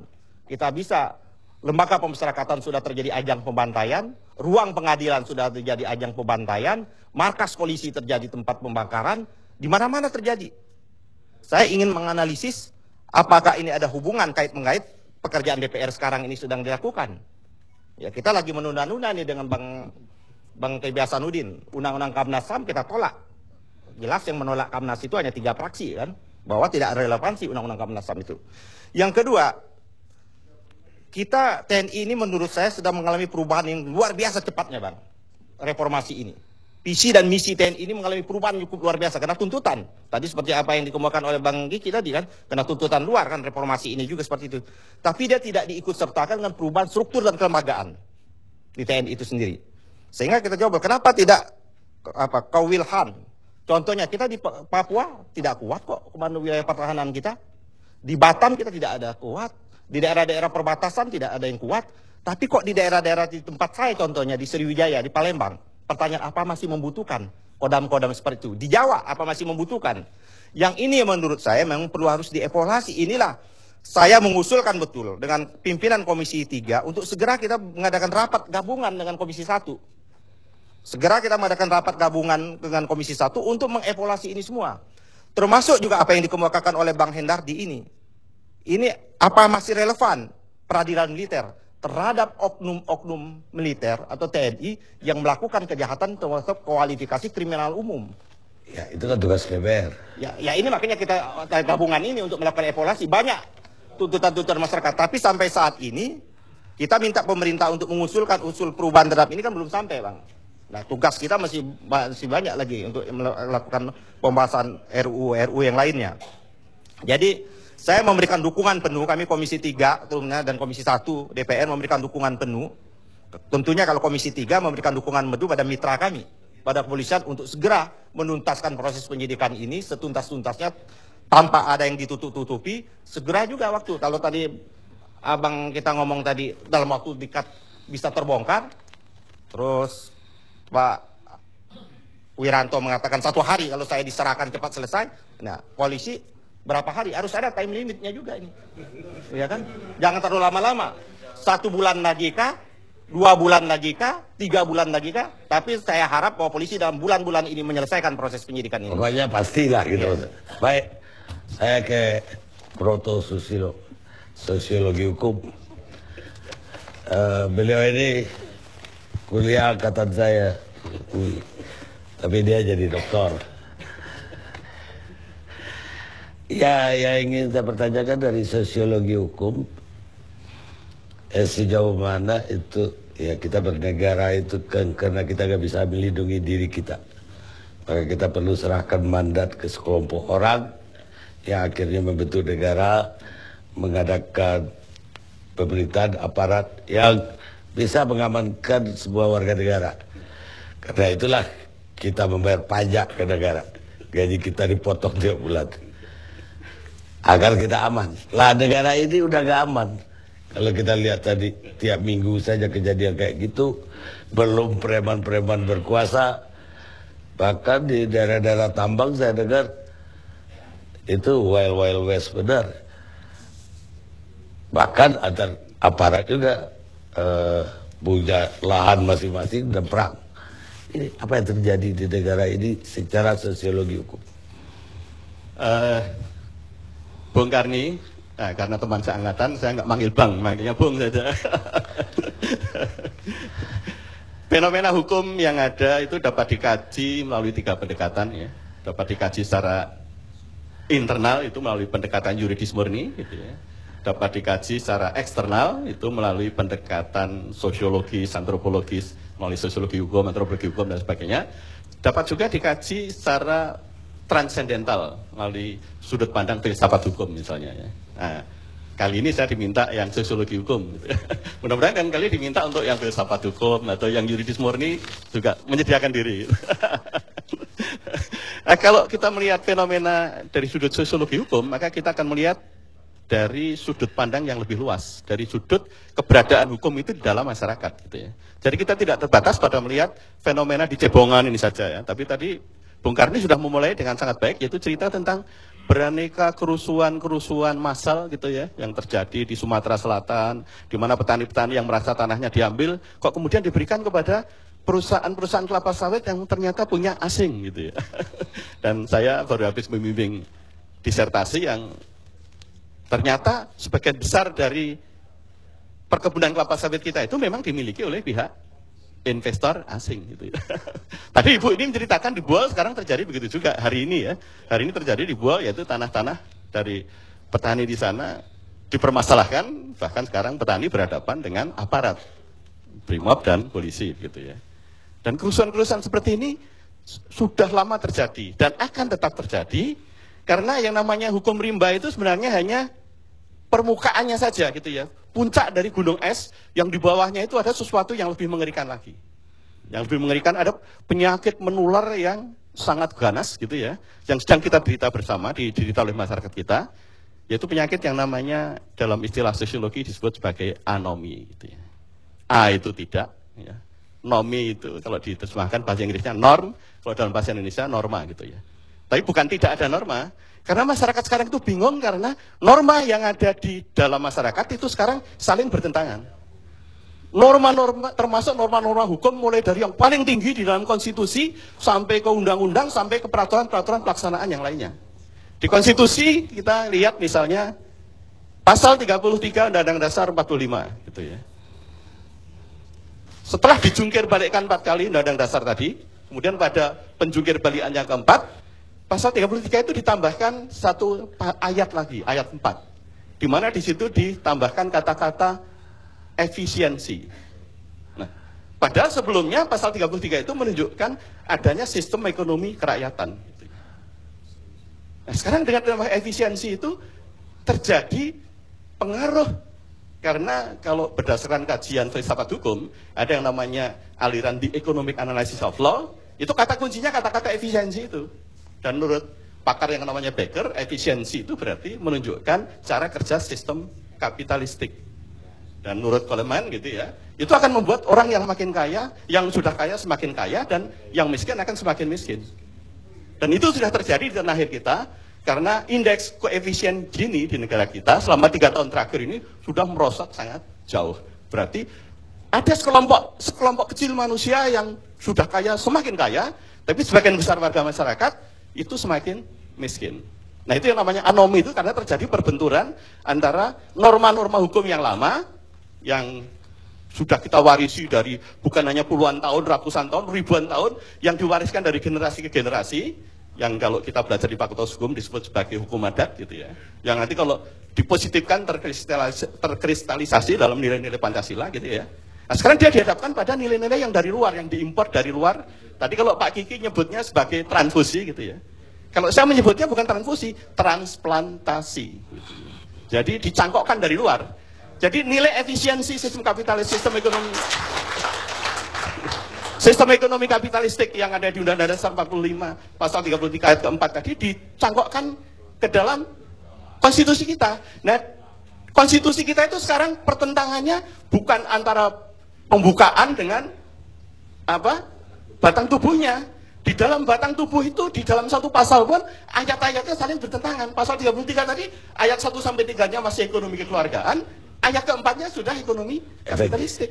Itulah sebabnya maka panitia ad hoc yang harus merubah Undang-Undang Dasar itu yang namanya Profesor Mugiarto yang mempertahankan sistem ekonomi kerakyatan sampai ngambek keluar karena bekas-bekas mahasiswanya yang dididik dari S1 sampai S2 sampai jadi dokter, ternyata mereka juga membela sistem kapitalisme tadi. Gitu ya. Sampai akhirnya beliau karena marah terus, tekanan darahnya naik terus, emahnya kumah, akhirnya stroke dan akhirnya ya sudah lupa bernapas. Baik. Nah itu jadi ada anomi, ada pertentangan norma dalam hukum sehingga masyarakat itu nggak tahu mana yang harus diikuti. Kalau penguasa gampang diikuti, yang kapitalistik dia boleh, yang kerakyatan boleh, dua-duanya karena dia punya dasar hukum. Tinggal mana yang menguntungkan dia kalau penguasa gitu ya. Tapi rakyat ini yang merasa kalau dia merasa tertekan oleh pilihan penguasa yang menekan dia, satu-satunya kalau dia sudah orang kan udah setengah mati, makan pun nggak bisa, masih diinjek juga. Nah dia di dalam bahasa Indonesia masuk bahasa Inggris itu ada dua. Yang satu namanya orangutan, yang kedua namanya amok. Nah rakyat itu reaksinya hanya bisa amok tadi. ada nggak faktor dari leader ya yang mencontohkan bahwa pelanggaran hukum hal yang biasa dan hukum ditabrak, juga dari aparat penegak hukum melanggar hukum itu, sehingga akhirnya rakyat mengambil hukum ke tangannya sendiri dan melaksanakannya sendiri. Ada nggak analisisnya ke situ? Itu seorang hakim agung di Amerika yang mengatakan, namanya Louis Brandeis, 1900. Ada nggak? Penegakan hukum itu ada dua faktor yang pengaruhi. Ada faktor intern dan ada faktor ekstern. Faktor internnya misalnya hukumnya itu sendiri adil atau tidak, aparatnya bagaimana, empati atau tidak, prasarana aparatnya bagaimana, lantas budaya hukum masyarakat bagaimana. Karena kalau budaya hukum masyarakat bertentangan dengan hukum yang akan ditegakkan juga percuma. Itu faktor intern yang ada di dalam hukum itu sendiri. Tapi ada faktor yang lebih kuat lagi pengaruhnya, yaitu faktor ekstern. Faktor ekstern itu adalah faktor dari luar hukum, meskipun di negara yang konon kabarnya negara hukum itu pun faktor luar itu juga cukup kuat. Faktor luar itu adalah faktor political will dari penguasa. Itu justru yang lebih dominan dari faktor intern dalam hukum tadi.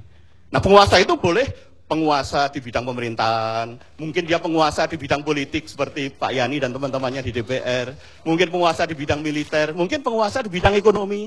Tapi karena sikap serakah manusia, biasanya seorang yang sudah punya kekuasaan, misalnya penguasa di bidang politik, tapi karena dia pengen kaya juga, nah kekuasaan tadi dapat diperbesar melalui perselingkuhan dengan penguasa-penguasa yang lain. Misalnya berselingkuh dengan penguasa di bidang ekonomi, dengan pengusaha, berselingkuh dengan penguasa di bidang pemerintahan, baik pemerintahan di pusat maupun daerah.